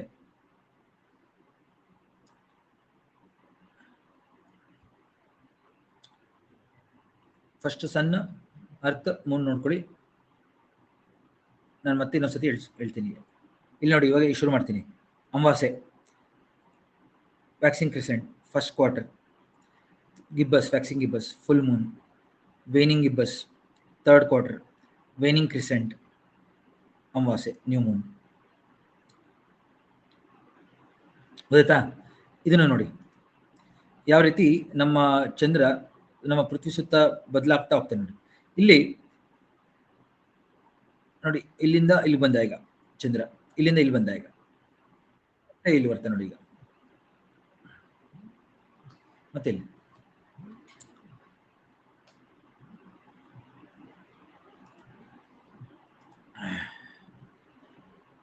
ಗೊತ್ತಾಯ್ತಾ ಫ್ರೆಂಡ್ಸ್ ಎಲ್ಲರಿಗೂ? ಸೊ ಯಾವ ರೀತಿ ಚಂದ್ರ ಅದರ ಸ್ಥಾನ ಬದಲಾಗ್ತಾ ಹೋದಂಗೆ ಅದರ ಬೇರೆ ಬೇರೆ ಕಾಣ್ತೇವೆ, ಗೊತ್ತಾಯ್ತು? ಇಲ್ಲಿದ್ರೇನು ಯಾಕೆ ಸೂರ್ಯ ಮತ್ತು ಪೃಥ್ವಿ ಮಧ್ಯೆ ಇದ್ದಾನೆ. ಇಲ್ಲಿ ಬಂದ್ರೇನು ಪೂರ್ಣಿಮೆ, ಫುಲ್ ಮೂನ್. ಇದು ಅವಾಗ ಏನಾಗುತ್ತೆ ನೋಡಿ, ಸೂರ್ಯ, ಚಂದ್ರ, ಪೃಥ್ವಿ ಮೂರು ಒಂದೇ ಲೈನ್ಗೆ ಬಂದಾಗ ಸೂರ್ಯ ಸಖತ್ ದೊಡ್ಡದಿದ್ದಾನೆ, ಕರೆಕ್ಟಾ? ಚಂದ್ರ ಇವೆರಡರದ್ದು ಗುರುತ್ವಾಕರ್ಷಣೆ ನಮ್ಮ ಮೇಲೆ ಬಂದ್ಬಿಡುತ್ತೆ, ಗೊತ್ತಾಯ್ತಲ್ಲ? ಯಾವಾಗ ಸೂರ್ಯ ಮತ್ತು ಚಂದ್ರ ಇಬ್ರು ಗುರುತ್ವಾಕರ್ಷಣೆ ನಮ್ಮ ಮೇಲೆ ಬಂದ್ಬಿಡುತ್ತೆ, ಸೂರ್ಯ ಚಂದ್ರನ ಗುರುತ್ವಾಕರ್ಷಣೆ ಪೃಥ್ವಿ ಮೇಲೆ ನೋಡಿ, ಇದು ಸೂರ್ಯನಿಂದ ಆಗುವಂತ ಉಗ್ರಬೀಳತೆಗಳು, ಇದು ಚಂದ್ರನಿಂದ ಆಗುವಂತ ಉಗ್ರಬೀಳತೆಗಳು ಎರಡು ಸೇರ್ಕೊಂಡು ನಮಗೆ ಅತಿ ಹೆಚ್ಚು ಗುರುತ್ವಾಕರ್ಷಣೆ ಇವೆರಡು ಒಟ್ಟಿಗೆ ಬರೋದ್ರಿಂದ ಉಗ್ರಬೀಳತೆಗಳು ಅತಿ ಹೆಚ್ಚಾಗುತ್ತೆ. ಅದನ್ನ ನಾವು ಸ್ಪ್ರಿಂಗ್ ಟೈಡ್ ಅಂತ ಕರಿತೀವಿ. ಜನಕ್ಕೆ ಅರ್ಥ ಆಯ್ತಿದ್ದು? ನಮ್ಮ ಸೂರ್ಯ, ಚಂದ್ರ, ಪೃಥ್ವಿ ಮೂರು ಒಂದೇ ಲೈನ್ ಬಂದಾಗ ನಮ್ಗೆ ಇಲ್ಲಿ ಬಂದಾಗ ನ್ಯೂ ಮೂನ್, ಅಮಾವಾಸ್ಯೆ ಚಂದ್ರ, ಇದು ಹುಣ್ಣಿಮೆ ಚಂದ್ರ, ಎರಡು ಆದಾಗ ನಮ್ಗೆ ಗುರುತ್ವಾಕರ್ಷಣೆ ಜಾಸ್ತಿ ಇರುತ್ತೆ. ಅವತ್ತು ಸ್ಪ್ರಿಂಗ್ ಟೈಡ್ ಅಂತ ಕರಿತೀವಿ. ಅರ್ಥ ಆಯ್ತಪ್ಪ ಎಲ್ಲರಿಗೂ? ಸ್ಪ್ರಿಂಗ್ ಟೈಡ್ ಅಂತ ಕರಿತೀವಿ.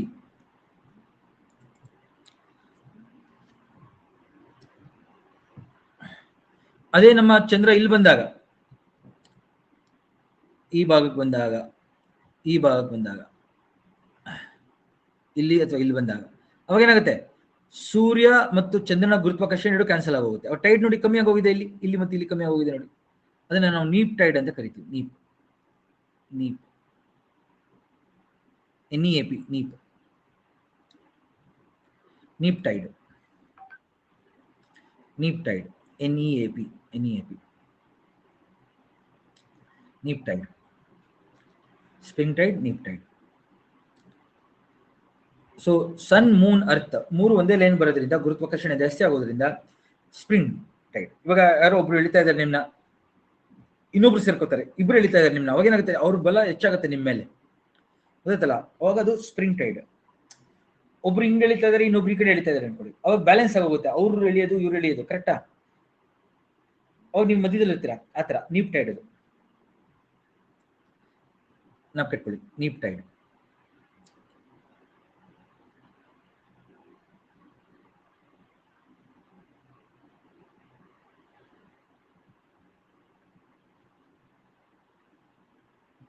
ಸೊ ನಾವ್ ಕಟ್ಕೊಳ್ಳಿ ಸ್ನೇಹಿತರೆ, spring tide, neap tide guarantee ಕ್ವಶನ್ಗಳು ಎಕ್ಸಾಮ್ ಅಲ್ಲಿ ಬರುತ್ತೆ. ಅದನ್ನೊಂದು ಫೋಟೋ ಕೊಡ್ತಾ ಇದ್ದೀನಿ, ನಾನು ನಿಮಗೆ ಅಪ್ಲೋಡ್ ಮಾಡ್ತೀನಿ ನೋಡಿ. ಅಲ್ಲಿವರೆಗೂ ಇದನ್ನ ನೋಡ್ತಾ ಇರಿ.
ಆಯ್ತಾ?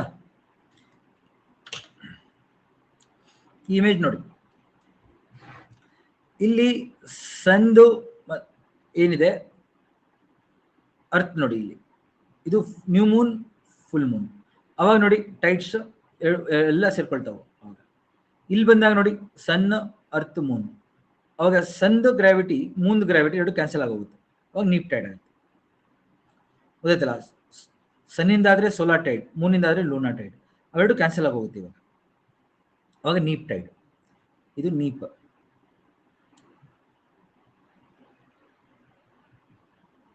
ಇದು ಸ್ಪ್ರಿಂಗ್. ಯಾವ್ದು ರ್ಯಾಂಡಮ್ ಫೋಟೋ ಹಾಕಿದ್ದೀನಿ ನಾನು, ಆನ್ಲೈನ್ ಅಲ್ಲಿ ಸಿಕ್ಕಿದೀಗ ಸದ್ಯಕ್ಕೆ. ಇವಾಗ ನೋಡ್ರಿ, ಸದ್ಯಕ್ಕೆ ಅರ್ಥ ಆದ್ರೆ ಸಾಕು ಎಲ್ಲರಿಗೂ, ಸ್ಪ್ರಿಂಗ್ ಟೈಡ್ ಮತ್ತೆ ನೀಪ್ ಟೈಡ್. ಆಯ್ತಾ? ಸೊ ಸ್ಪ್ರಿಂಗ್ ಟೈಡ್ ಅಲ್ಲಿ ಏನಾಗುತ್ತೆ, ಟೈಡ್ ಲೆವೆಲ್ಸ್ ಚೇಂಜ್ ಆಗ್ತಾವೆ ತುಂಬಾ, ನೀಪ್ ಟೈಡ್ ಅಲ್ಲಿ ಕಮ್ಮಿ ಆಗ್ತವೆ. ಗೊತ್ತಾಯ್ತಾ ಎಲ್ಲರಿಗೂ?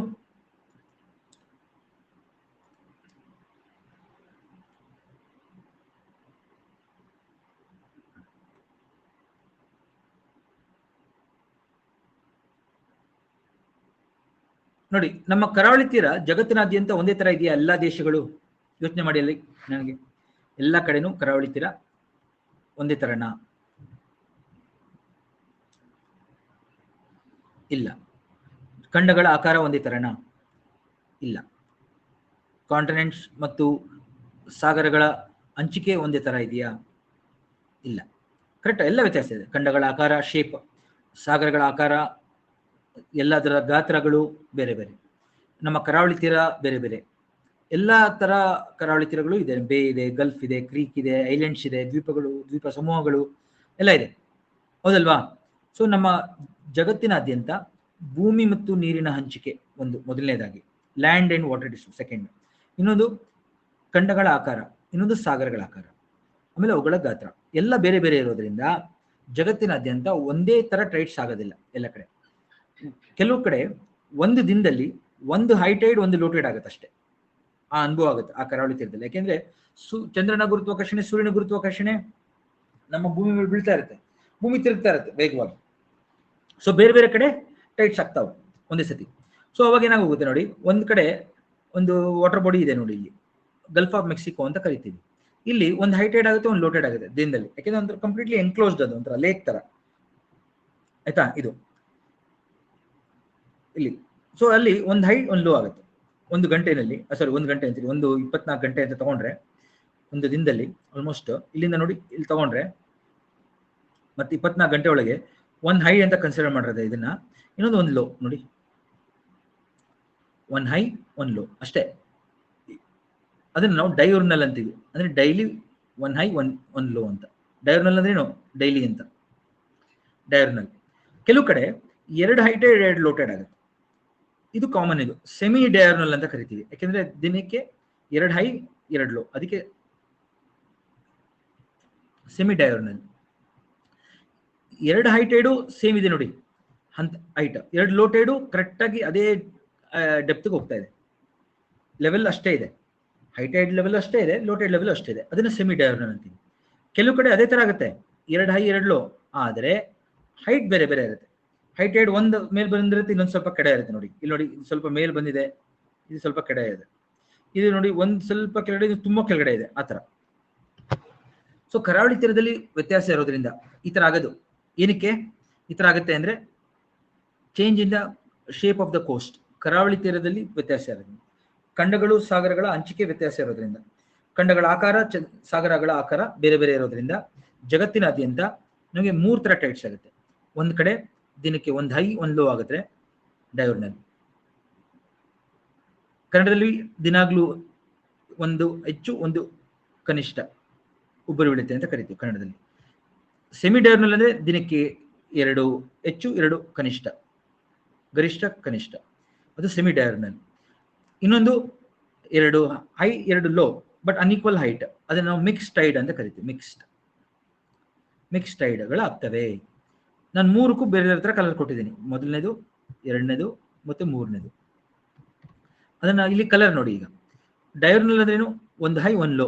ಇಲ್ಲಿ ನೋಡಿ ಎಲ್ಲೆಲ್ಲಾಗುತ್ತೆ, ಎನ್ಕ್ಲೋಸ್ಡ್ ವಾಟರ್ ಬಾಡೀಸ್ ಅಲ್ಲಿ, ಅಂದ್ರೆ ಲೇಕ್ಗಳು, ಡ್ಯಾಮ್ಗಳು, ಕ್ಯಾಸ್ಪಿಯನ್ ಸಿ, ಬ್ಲ್ಯಾಕ್ ಸಿ, ಅಂತರದ್ರಲ್ಲಿ ಯಾವ ತರ ಟೈಡ್ ಆಗುತ್ತೆ, ಡೈಯೂರ್ನಲ್ ಟೈಡ್ ಆಗುತ್ತೆ. ಕೇಳ್ತಾರೆ ಎಕ್ಸಾಮ್ ಅಲ್ಲಿ, ಆಯ್ತಾ. ಎನ್ಕ್ಲೋಸ್ ಇದ್ರೆ, ಎನ್ಕ್ಲೋಸ್ ವಾಟರ್ ಬಾಡೀಸ್ ಇದ್ರೆ, ಆಯ್ತಾ, ಎನ್ಕ್ಲೋಸ್ ವಾಟರ್ ಬಾಡೀಸ್ ಇದೆ. ಅದೇ ನೋಡಿ ನಮ್ಮ ವಾಟರ್ ಬಾಡಿ ಇಲ್ಲಿ ನೋಡಿ, ನಮ್ಮ ಅರೇಬಿಯನ್ ಸಿ ಮಿಕ್ಸ್ ಟೈಡ್ಸ್ ಆಗುತ್ತೆ. ಶೇಪ್ ನೋಡಿ ಬೇರೆ ಬೇರೆ ತರ ಇದೆ. ಇಲ್ಲಿ ಸ್ವಲ್ಪ ಪರ್ಷಿಯನ್ ಗಲ್ಫ್ ಇದೆ, ಅರೇಬಿಯನ್ ಸಿ, ರೆಡ್ ಸಿ, ಕರೆಕ್ಟಾ, ಅವೆಲ್ಲ ಇರೋದ್ರಿಂದ ಇಲ್ಲಿ ನಮಗೆ ಮಿಕ್ಸ್ ಟೈಡ್, ಒಂದು ಹೈ ಒಂದು ಲೋ ಆಗುತ್ತೆ. ಒಂದು ಹೈ ಒಂದು low 2, okay. 2 high tides 2 low tides of unequal heights, ಅದಕ್ಕೆ ಅದನ್ನ ಮಿಕ್ಸ್ ಟೈಡ್ಸ್ ಅಂತ ಕರಿತೀವಿ. ಈ ಕಡೆ ನೋಡಿ ಬೇ ಆಫ್ ಬೆಂಗಾಲ್ ಕಡೆಗೆ, ಇಲ್ಲಿ ಸೆಮಿ ಡೈಯೂರ್ನಲ್ ಅಂದ್ರೆ ಈಕ್ವಲ್ ಹೈ ಈಕ್ವಲ್ ಲೋ ಆಗುತ್ತೆ. ಇಷ್ಟು ಕರಾಡುತ್ತೆ. ಗ್ರೀನ್ ಗೊತ್ತಾಗುತ್ತಲ್ಲ ಎಲ್ಲರಿಗೂ ಕಲರ್, ಓಕೆ. ನಾವು ಕಟ್ಕೊಳ್ಳಿ, ನಮ್ಮ ಬೇ ಆಫ್ ಬೆಂಗಾಲದಲ್ಲಿ ಯಾವ ತರ ಟೈಡ್ಸ್ ಇರುತ್ತೆ ಅಂದ್ರೆ ಸೆಮಿ ಡೈಯೂರ್ನಲ್, ಓಕೆ.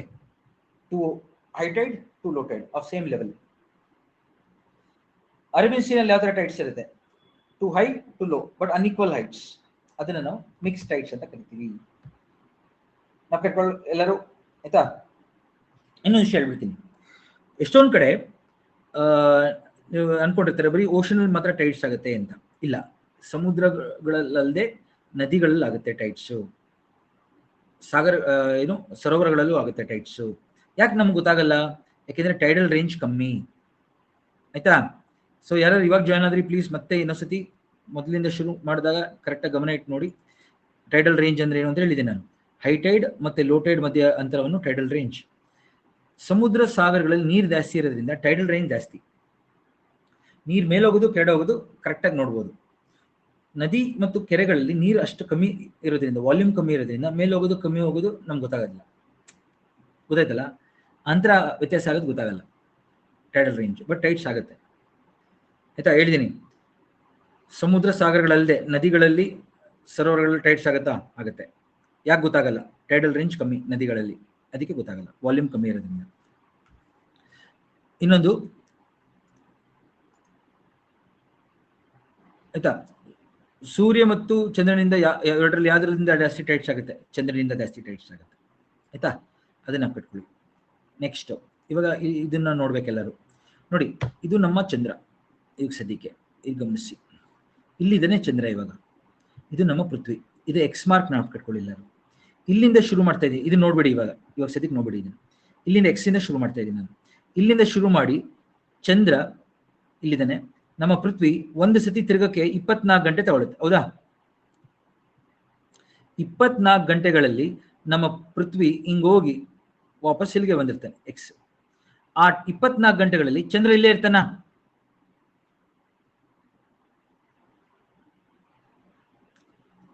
ಚಂದ್ರ ಇಲ್ಲೇ ಇರ್ತಾನ ಅಥವಾ ಮುಂದಕ್ಕೆ ಹೋಗಿರ್ತಾನೆ?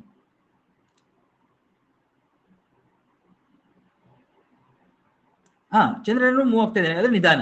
ಸೊ ಚಂದ್ರ ನೋಡಿ, ನಮ್ಮ ಪೃಥ್ವಿಯ 24 ಗಂಟೆಗಳಲ್ಲಿ ಚಂದ್ರ ಇಲ್ಲೇ ಇರೋದಿಲ್ಲ, ಚಂದ್ರ ಕೂಡ ಇಲ್ಲಿ ಬಂದ್ಬಿಟ್ಟಿರ್ತಾನೆ 24 ಗಂಟೆಯಲ್ಲಿ. ಈ ಎಕ್ಸ್ ಮಾರ್ಕ್ ಹಿಂಗೋಗಿ ಇಲ್ಲಿ ಬರೋಷ್ಟರಲ್ಲಿ ಚಂದ್ರ ಇಲ್ಲಿ ಬಂದ್ಬಿಟ್ಟಿರ್ತಾನೆ. 24 ಗಂಟೆನೂ ನಮಗೆ ಕಂಪ್ಲೀಟ್ ಆಯ್ತು, ಆದ್ರೆ ಚಂದ್ರ ಇಲ್ಲ, ಇಲ್ಲಿ ಬಂದಿದ್ದಾನೆ ಚಂದ್ರ.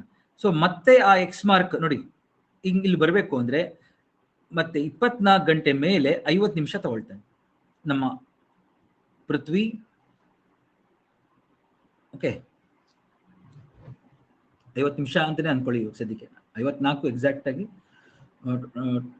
52 ಮಿನಿಟ್ಸ್ ಬೇಕು, ಎಕ್ಸಾಕ್ಟ್ ಆಗಿ 52 ಮಿನಿಟ್ಸ್ ಬೇಕು. ನಾನು ಅದನ್ನೇ ತಗೋತೀನಿ, ಎಕ್ಸಾಕ್ಟ್ ಆಗಿ 52 ಮಿನಿಟ್ಸ್. ಎಕ್ಸ್ಟ್ರಾ 52 ಮಿನಿಟ್ಸ್ ನಮ್ಮ ಪೃಥ್ವಿಗೆ ಬೇಕು ಚಂದ್ರನ ನಡಿ ಬರೋದಕ್ಕೆ ಮತ್ತೆ. ಸೊ ನಮ್ಮ ಪೃಥ್ವಿ 24 ಗಂಟೆಗಳಲ್ಲಿ ಒಂದು ಸುತ್ತು ಪ್ರದಕ್ಷಿಣೆ ಹಾಕಿದಾಗ ಕರೆಕ್ಟಾ ಚಂದ್ರ ಸ್ವಲ್ಪ ಮುಂದೆ ಕೊಟ್ಟೋಗಿರ್ತಾನೆ. ಮತ್ತೆ ಅದೇ ಜಾಗ ಪೃಥ್ವಿ ಚಂದ್ರ ನಡಿ ಬರಬೇಕಾದ್ರೆ ನಮ್ಮ ಪೃಥ್ವಿ ಇನ್ನೊಂದು ಸ್ವಲ್ಪ ಮುಂದಕ್ಕೋಬೇಕು, ಪ್ರದಕ್ಷಿಣೆ ಹಾಕ್ಬೇಕು. ಎಷ್ಟು ನಿಮಿಷ? 52 ನಿಮಿಷದಲ್ಲಿ. ಅವಾಗ 24 ಗಂಟೆ 52 ನಿಮಿಷದಲ್ಲಿ, ಎಕ್ಸಾಕ್ಟ್ 24 ಗಂಟೆ 52 ನಿಮಿಷದಲ್ಲಿ ಒಂದು ಜಾಗ ಮತ್ತೆ ಚಂದ್ರ ನಡಿ ಬರುತ್ತೆ. ಅಂದ್ರೆ ಒಂದು ಎಕ್ಸಾಂಪಲ್ ಕೊಡ್ತೀನಿ ನೋಡಿ, ಮಂಗಳೂರು ಅಂತಾನೆ ಅನ್ಕೊಳ್ಳೋಣ. ಮಂಗಳೂರು ಇವತ್ತು ಸಂಜೆ, ಎಕ್ಸಾಂಪಲ್ ಕೊಟ್ಟಕ್ಕೆ ಸೂಪರ್ ಆಗಿರುತ್ತೆ ನೋಡಿ. ಮಂಗಳೂರು ಇವತ್ತು ಸಂಜೆ 6 ಗಂಟೆಗೆ ಚಂದ್ರ ನಡಿ ಇದೆ, ಎಕ್ಸಾಕ್ಟ್ಲಿ ಚಂದ್ರ ನಡಿ ಇದೆ ಇವಾಗ. ಮತ್ತೆ ನಾಳೆ ರಾತ್ರಿ ಚಂದ್ರ ನಡಿ ಬರ್ಬೇಕಾದ್ರೆ ನಾಳೆ 6 ಗಂಟೆ 52 ನಿಮಿಷ ಆಗಿರುತ್ತೆ. ಎಷ್ಟು ಜನಕ್ಕೆ ಅರ್ಥ ಆಯ್ತಿದೆ? ನಾಳೆ ಸಂಜೆ 6 ಗಂಟೆ 52 ನಿಮಿಷ ಆಗಿರುತ್ತೆ. ಇದು ಇವಾಗ ಅರ್ಥ ಆಗುತ್ತೆ ಕರೆಕ್ಟಾ? ಈ ಎಕ್ಸ್ ಅಂದ್ರೆ ಅರ್ಥ ಆಗ್ತಿರಲಿಲ್ಲ ನಿಮ್ಗೆ, ಈಗ ಅರ್ಥ ಆಯ್ತು. ಇದೇನು ಎಕ್ಸಾಂಪಲ್ ಕೇಳ್ಬಿಡ್ತಾ ಇದಾರೆ ಈಗ, ಇಷ್ಟು ಟೆಕ್ನಿಕಲ್ ಆಗಿ ಕೇಳ್ತಾ ಇದಾರೆ ಅಂದ್ರೆ ಯಾಕೆಂದ್ರೆ ನಮ್ಮ ಪೃಥ್ವಿ ತಿರುಗ್ತಾ ಇದೆ, ಅಷ್ಟರಲ್ಲಿ ಚಂದ್ರನು ತಿರುಗಿರ್ತಾನೆ, ಸ್ವಲ್ಪ ಮುಂದೆ ಕೊಟ್ಟೋಗಿರ್ತಾನೆ. ಮತ್ತೆ ಅದೇ ಜಾಗ ಚಂದ್ರನ ನಡಿ ಬರ್ಬೇಕಾದ್ರೆ ಎಷ್ಟು ನಿಮಿಷ ತಗೊಳುತ್ತೆ? 52 ನಿಮಿಷ ತಗೊಳುತ್ತೆ. ಒಟ್ಟಾರೆ 24 ಗಂಟೆ 52 ನಿಮಿಷದಲ್ಲಿ ಒಂದು ಜಾಗ ಮತ್ತೆ ಚಂದ್ರನ ನಡಿ ಬರುತ್ತೆ. ಅದಕ್ಕೆ 24 hours 52 minutes ನ ಒಂದು ಲೂನಾರ್ ಸೈಕಲ್ ಅಥವಾ ಒಂದು ಲೂನಾರ್ ಡೇ ಅಂತ ಕರಿತೀವಿ. ಓಕೆ, ಒಂದು ಲೂನಾರ್ ಡೇ ಅಥವಾ ಲೂನಾರ್ ಸೈಕಲ್ ಅಂದ್ರೆ ಎಷ್ಟು ಗಂಟೆಗಳು ಅಂತ ಕೇಳಿದ್ರೆ ಎಕ್ಸಾಮ್ ಅಲ್ಲಿ UPSC ಒಂದ್ಸತಿ ಬಂದಿದೆ ಕ್ವಶನ್, ಬಾಕಿ ಕಡೆ ಬರುತ್ತೆ. ಓಕೆ, ಸೊ 24 hours 52 minutes ನಲ್ಲಿ ಸೇಮ್ ಪ್ಲೇಸ್. ಇನ್ ಕೇಸ್ ನೀವು ಅದೇ ಜಾಗದಲ್ಲಿ ಇದೆಯಾ ಅನ್ಕೊಳಪ್ಪ ನಿಶಾಂತ್, ಇವತ್ತು ನಾನೇನೋ ಇಲ್ಲೇ ಇರ್ತೇನೆ ತಾನೆ ಒಬ್ವಿಯಸ್ಲಿ. ಸೊ ಅವಾಗ ಅದೇ ಜಾಗದಲ್ಲಿ ನಿಮ್ಗೆ ಚಂದ್ರ ಕಾಣಬೇಕು ಅಂದ್ರೆ ಮತ್ತೆ 24 ಗಂಟೆ 52 ನಿಮಿಷ ಸಿಗ್ತಾನೆ ನಿಮ್ಗೆ, ಹೌದಾ? ಇದನ್ನ ನೆನಪಿಟ್ಕೊಳ್ಳಿ ನೀವು.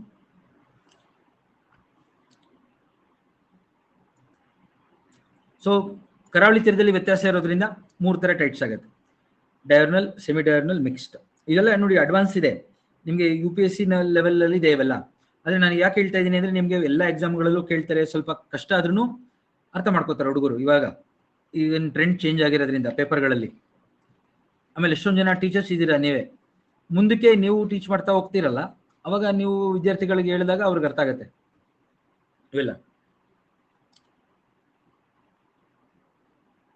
ಇಲ್ಲಿ ನೋಡಿ, ಇದು ಒಡಿಸ್ಸಾದಲ್ಲಿರುವಂತ ಚಂಡೀಪುರ್ ಆನ್ಸಿ ಅಂತ ಒಂದು ಜಾಗ ಇದೆ. ಇದು ಚಂಡೀಪುರ್ ಅಂತ ಒಂದು ಊರಿದು,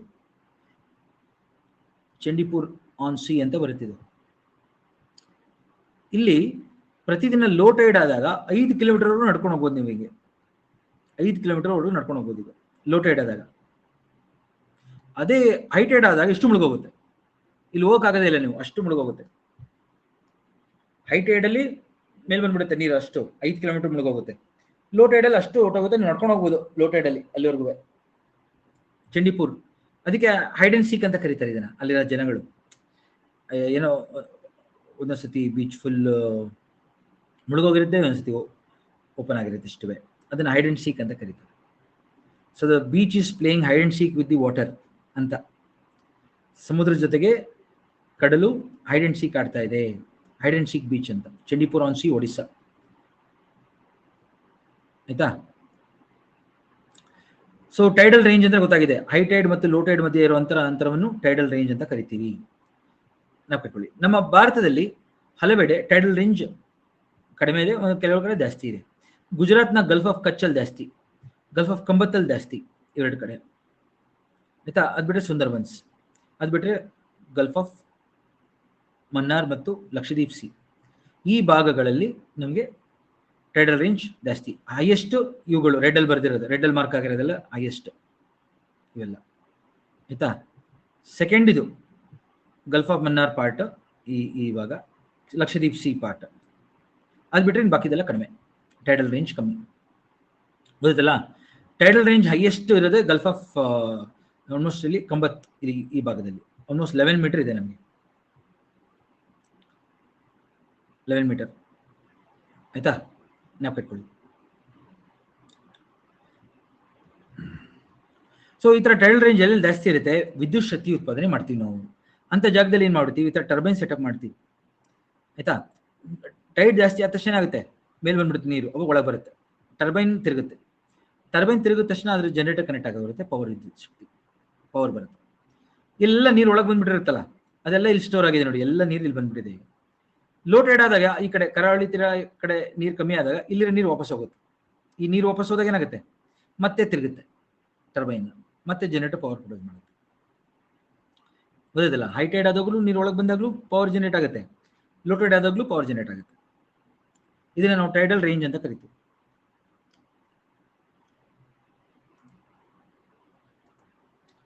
ಇದನ್ನ ನಾವು ಟೈಡಲ್ ಎನರ್ಜಿ ಅಂತ ಕರಿತೀವಿ. ದಯವಿಟ್ಟು ಒಂದೆರಡು ಸತಿ ನೋಡಿ ಈ ತರಗತಿನ, ತುಂಬಾ ಇಂಟ್ರೆಸ್ಟಿಂಗ್ ಟಾಪಿಕ್ ಇದು. ಇಲ್ಲಿ ನೋಡಿ, ಯಾವ ರೀತಿ ನೀರೊಳಗೆ ಬಂದಾಗಲೆಲ್ಲ ಟರ್ಬೈನ್ ತಿರುಗ್ತಾ ಇದೆ, ಆರೋ ಮಾರ್ಕ್ ನೋಡಿ, ಇದು ಹೋಗ್ತಾ ಇದೆ, ಇದು ವಾಪಸ್ ಹೋಗ್ತದೆ, ವಿದ್ಯುತ್ ಶಕ್ತಿ ಉತ್ಪಾದನೆ ಆಗುತ್ತೆ. ಆಯ್ತಾ? Tidal energy. ನಮ್ಮ ಸುಂದರ್ಬನ್ಸ್ ಇದೆಯಲ್ಲ, ಸುಂದರ್ಬನ್ಸ್ ಹತ್ರ ದುರ್ಗದವನಿ ಕ್ರೀಕ್ ಅಲ್ಲಿ ಮಾಡಿದೀವಿ ನಾವು ಇದನ್ನು. ಭಾರತದಲ್ಲಿ ದುರ್ಗದವನಿ ಕ್ರೀಕ್,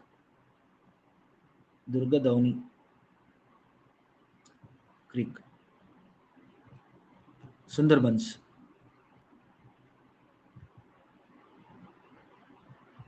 West Bengal 1 megawatt national institute of ocean technology, NIOT Chennai ಸಂಸ್ಥೆಯವರು ಇದನ್ನು ಮಾಡಿರೋದು.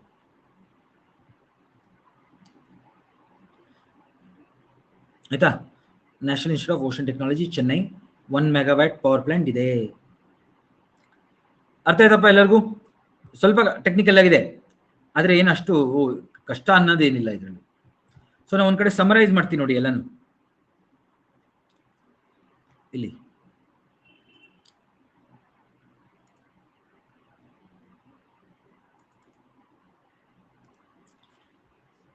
ಫಸ್ಟ್ ನಾವು ಟೈಡ್ಸ್ ಆಗೋದು ಸನ್ನಿಂದ ಮೂನಿಂದ ಅಂತ ಕೇಳಿದೆ. ಅದನ್ನ ನಾವು ಸೋಲಾರ್ ಟೈಡ್ ಸನ್ನಿಂದ ಆದ್ರೆ, ಮೂನಿಂದ ಆದ್ರೆ ಲೂನಾರ್ ಟೈಡ್ ಅಂತ ಕರೆದೆ ನಾನು. ಹಂಗೆ ಲೂನಾರ್ ಟೈಡ್ ಅಲ್ಲಿ 2 ತರ, ಪೆರಿಜಿಯನ್ ಟೈಡ್, ಅಪೋಜಿಯನ್ ಟೈಡ್.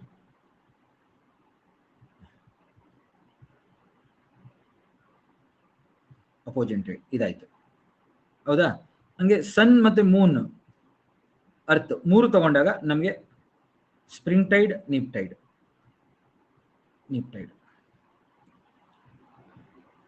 ಸ್ಪ್ರಿಂಗ್ ಟೈಡ್ ಆಗೋದು ಯಾವಾಗ? ಅಮಾವಾಸ್ಯೆ ದಿವಸ, ಹುಣ್ಣಿಮೆ ದಿವಸ. ಆಯ್ತಾ? ನೀಪ್ ಟೈಡ್ ಆಗೋದು ಯಾವಾಗ? First quarter, third quarter. First quarter ಮತ್ತು ಥರ್ಡ್ ಕ್ವಾರ್ಟರ್ ಮೂನ್ ಇದ್ದಾಗ. ಆಯ್ತಾ?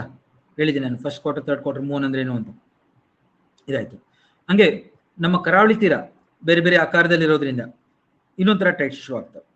ಬೇರೆ ಬೇರೆ ಆಕಾರಗಳು, ಗಾತ್ರದಲ್ಲಿ ಇರೋದ್ರಿಂದ, ಶೇಪ್, ಆಕಾರ ಎಲ್ಲ ಬದಲಾವಣೆ ಇರೋದ್ರಿಂದ ಕೆಲವು ಕಡೆ 1 ಹೈ 1 ಲೋ ಆದ್ರೆ ಡಯಾರ್ನಲ್, 2 ಹೈ 2 ಲೋ ಆದ್ರೆ ಸೆಮಿ ಡಯಾರ್ನಲ್.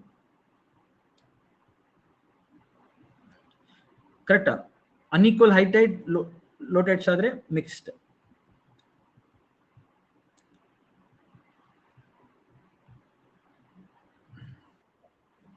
ನಾಪಿಟ್ಕೊಳ್ಳಿ, ಈ ರೀತಿ ಬೇರೆ ಬೇರೆ ರೀತಿ ಟೈಡ್ಸ್ ಇದೆ.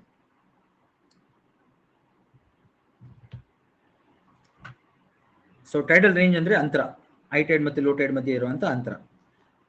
ಆಯ್ತಾ? ನಾವು ನೋಡಿ ಗುಜರಾತ್ನ ಗಲ್ಫ್ ಆಫ್ ಕಂಬತ್ ನಲ್ಲಿ ಒಂದು ಡ್ಯಾಮ್ ಕಟ್ತಾ ಇದ್ದಾರೆ. ಈಗ ಹೇಳಿದ್ನಲ್ಲ, ಗಲ್ಫ್ ಆಫ್ ಕಂಬತ್ ಅಲ್ಲಿ ಟೈಡಲ್ ರೇಂಜ್ ಜಾಸ್ತಿ ಅಂತ.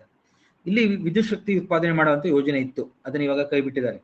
ಇದನ್ನ ಕಲ್ಪಸರ್ ಯೋಜನೆ ಅಂತ ಕರೀತಾರೆ ಗುಜರಾತ್ ಅಲ್ಲಿ. ಗಲ್ಫ್ ಆಫ್ ಕಂಬತ್ ಅಲ್ಲಿ ಒಂದು ದೊಡ್ಡ ಡ್ಯಾಮ್ ಕಟ್ತಾ ಇದ್ದಾರೆ ಈಗ. ಕರೆಕ್ಟಾ? ಭಾರತ ಸರ್ಕಾರ ಮತ್ತು ಗುಜರಾತ್ ಸರ್ಕಾರ ಎರಡು ಸೇರಿ ಗಲ್ಫ್ ಆಫ್ ಕಂಬತ್ ಅಲ್ಲಿ ನೀರಿನ ಸಂಗ್ರಹ ಮಾಡೋಕ್ಕೋಸ್ಕರ ಜಗತ್ತಿನ ಅತಿ ದೊಡ್ಡ ಅಣೆಕಟ್ಟು ಕಟ್ತಾ ಇದ್ದಾರೆ, ಕಲ್ಪಸರ್ ಅಂತ. ಆಯ್ತಾ? ನಾವು ಕಟ್ಕೊಳ್ಳಿ. ಇಲ್ಲಿ ಮುಂದಕ್ಕೆ ಟೈಡಲ್ ಎನರ್ಜಿನೂ ಉತ್ಪಾದನೆ ಮಾಡುವಂತ ಒಂದು ಯೋಜನೆ ಇದೆ, ನಾವು ಕಟ್ಕೊಳ್ಳಿ ಇದನ್ನ ಗಲ್ಫ್ ಆಫ್ ಕಂಬತ್ ಅಲ್ಲಿ. ಆಯ್ತಾ? ಸೊ ಟೈಡ್ಸ್ ಬಗ್ಗೆ ಕರೆಂಟ್ ಅಫೇರ್ಸ್ ಕೂಡ ಹೇಳ್ತಾ ಇದ್ದೀನಿ, ಮರಿಬೇಡಿ. ಆಮೇಲೆ ಇಲ್ಲಿ ನೋಡಿ ದುರ್ಗಧವನಿ ಕ್ರೀಕ್ ಅವೆಲ್ಲ ಹೇಳಿದ್ದೀನಿ ನಾನು. ಸೊ ಮೂನ್ ಫಾರ್ಮೇಶನ್ ಇಂದ ಹಿಡಿದು ನಮಗೆ ಟೈಡ್ಸ್ ಆಗೋದ್ರಿಂದ ಹಿಡಿದು ಎಲ್ಲಾನು ಒಂದು ಕಡೆ ವಿಡಿಯೋಸ್ ಮುಖಾಂತರ, ಚಿತ್ರಗಳ ಮುಖಾಂತರ, ಅನಿಮೇಷನ್ ಮುಖಾಂತರ ತೋರಿಸಿದ್ದೀನಿ. ಹೋಪ್ ಎಲ್ಲರಿಗೂ ಅರ್ಥ ಆಗಿದೆ ಅಂತ ಅನ್ಕೊಂಡಿದ್ದೀನಿ. ಓಕೆ, ಮತ್ತೆ ಇನ್ನೊಂದ್ಸತಿ ನೋಡಿ, ನಿಮ್ಗೆ ಏನೋ ಡೌಟ್ ಇದ್ರೆ ನಂಗೆ ಹೇಳಿ. ಆಯ್ತಾ? ಓದ್ಬೇಕಾದ್ರೆ ಸತೀಶ್, ಚಂದ್ರ ನಮ್ಮ ಸುತ್ತ ಪ್ರದಕ್ಷಿಣೆ ಹಾಕಲು ನೋಡಿ ತುಂಬಾ ನಿಧಾನಕ್ಕೆ ಹೋಗ್ತಾನೆ ಪೃಥ್ವಿ ಸುತ್ತ. ಸೊ ಆಲ್ಮೋಸ್ಟ್ ಹತ್ತತ್ರ 27 ದಿವಸ ತಗೊಳ್ತಾನೆ ಚಂದ್ರ ನಮ್ಮ ಸುತ್ತ ಒಂದ್ಸತಿ ರೊಟೇಟ್ ಮಾಡಕ್ಕೆ. 27 ಡೇಸ್. ಆಯ್ತಾ? Almost around 12 hours. 27.5 days ತಗೋತಾನೆ ಚಂದ್ರ ನಮ್ಮ ಪೃಥ್ವಿ ಸುತ್ತ ಒಂದ್ಸತಿ ಪ್ರದಕ್ಷಿಣೆ ಹಾಕಲು ಮತ್ತು ಒಂದ್ಸತಿ ಸುತ್ತಲು. So rotation of moon and revolution of moon is equal.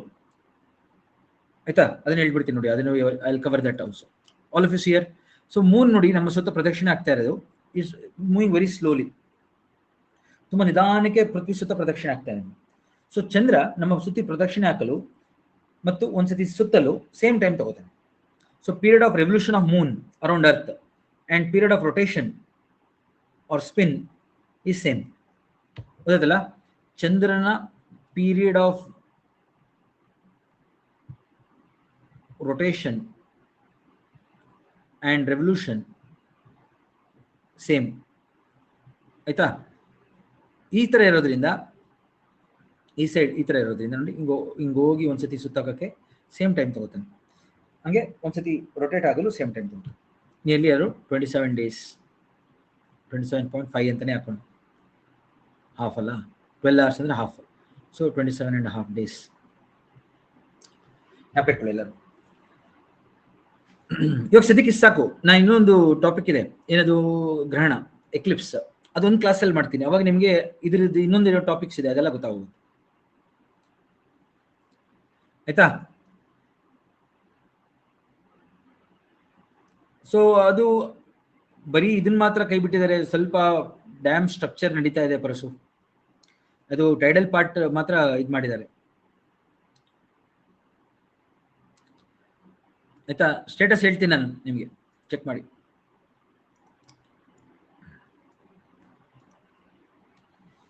ಸರಿನಪ್ಪ, ಎಲ್ಲರಿಗೂ ಇವತ್ತಿನ ತರಗತಿ ಅರ್ಥ ಆಯ್ತಾ ಎಲ್ಲರಿಗೂ? ಪ್ಲೀಸ್ ದಯವಿಟ್ಟು ಓದಿ, ಆಮೇಲೆ ನಿಮ್ಮ ಸ್ನೇಹಿತರಿಗೆಲ್ಲ ಹೇಳಿ ಎಕ್ಸಾಮ್ ಬರ್ತಾ ಇದೆ. ಸತೀಶ್, ಅದೇನು ಅಷ್ಟೊಂದು ಸ್ಯಾಟಲೈಟ್ ಕಳ್ಸೋ ಡೇಟಾ ನಮ್ಗೇನು ಅಷ್ಟೊಂದು ನಿಧಾನ ಇಲ್ಲ, ಡೈರೆಕ್ಟ್ ಟೆಲಿಕಾಸ್ಟ್ ತರ ನಮಗೆ ಸಿಗುತ್ತೆ ಇಮೇಜಸ್. ಓಕೆ, ಸೊ ದಯವಿಟ್ಟು ನನ್ನ ಕೋರ್ಸ್ ಬಗ್ಗೆ ಹೇಳಿ, ಆಮೇಲೆ ಪ್ಲೀಸ್ ರಿವ್ಯೂಸ್ ಕೊಡಿ. ಯಾರ್ಯಾರು ನಾವು ಆ್ಯಪ್ ಮಾಡಿದೀವಿ, ಪ್ಲೇಸ್ಟೋರ್ ಅಲ್ಲಿ ಇದೆ, ಇವಾಗ ಡೈರೆಕ್ಟ್ ಆಗಿ ನೀವು ಅಪ್ಲೋಡ್ ಮಾಡ್ಬೋದು, ಡೈರೆಕ್ಟ್ ಆಗಿ ನೀವು ಅಲ್ಲೇ ಅಪ್ಡೇಟ್ ಮಾಡ್ಕೋಬಹುದು ಆ್ಯಪ್ನ. ನಿಮ್ ಬೇರೆ ಬೇರೆ ನಂದು ಬೇರೆ ಬೇರೆ ಕೋರ್ಸ್ಗಳನ್ನ ನೀವು ಅವಾಗ ಅಪ್ಡೇಟ್ ಸಿಗ್ತಾ ಇರುತ್ತೆ ನಿಮಗೆ. ಪ್ಲೀಸ್ ಆ ಆ್ಯಪ್ ಲಿಂಕ್ ಹೋಗಿ ರಿವ್ಯೂಸ್ ಕೊಡಿ ನಿಮ್ದು, ದಯವಿಟ್ಟು. ನಂಗೆ ತುಂಬಾ ಹೆಲ್ಪ್ ಆಗುತ್ತೆ. ಆಮೇಲೆ ಜೊತೆಗೆ ಬೇರೆಯವರೆಗೂ ಅಲ್ಲೇ ನೀವು ಹೇಳ್ಬೋದು, ಸರ್ದು ಕೋರ್ಸ್ ಇದೆ ಈ ರೀತಿ ಅಂತ. ದಯವಿಟ್ಟು ಎಲ್ಲರಿಗೂ ಹೇಳಿ, ಆಯ್ತಾ? ನಾನು ಗ್ರೂಪಲ್ಲಿ ಕಳಿಸಿದ್ದೀನಿ. ಆಯ್ತಾ ಸ್ನೇಹಿತರೆ? ಧನ್ಯವಾದಗಳು. ಹೆಚ್ಚಿನ ಸಂಖ್ಯೆಯಲ್ಲಿ ನಿಮ್ಮ ಸ್ನೇಹಿತರಿಗೆ ಹೇಳಿ, ಬೇಗ ಕೋರ್ಸ್ ಜಾಯ್ನ್ ಆಗ್ಲಿಕ್ಕೆ, ಇನ್ನೇನು ಎಕ್ಸಾಮ್ ಬರ್ತಾ ಇದೆ. ಆಯ್ತಾ? ಧನ್ಯವಾದಗಳು ಎಲ್ಲರಿಗೂ. ಶುಭ ಸಂಜೆ. Thank you.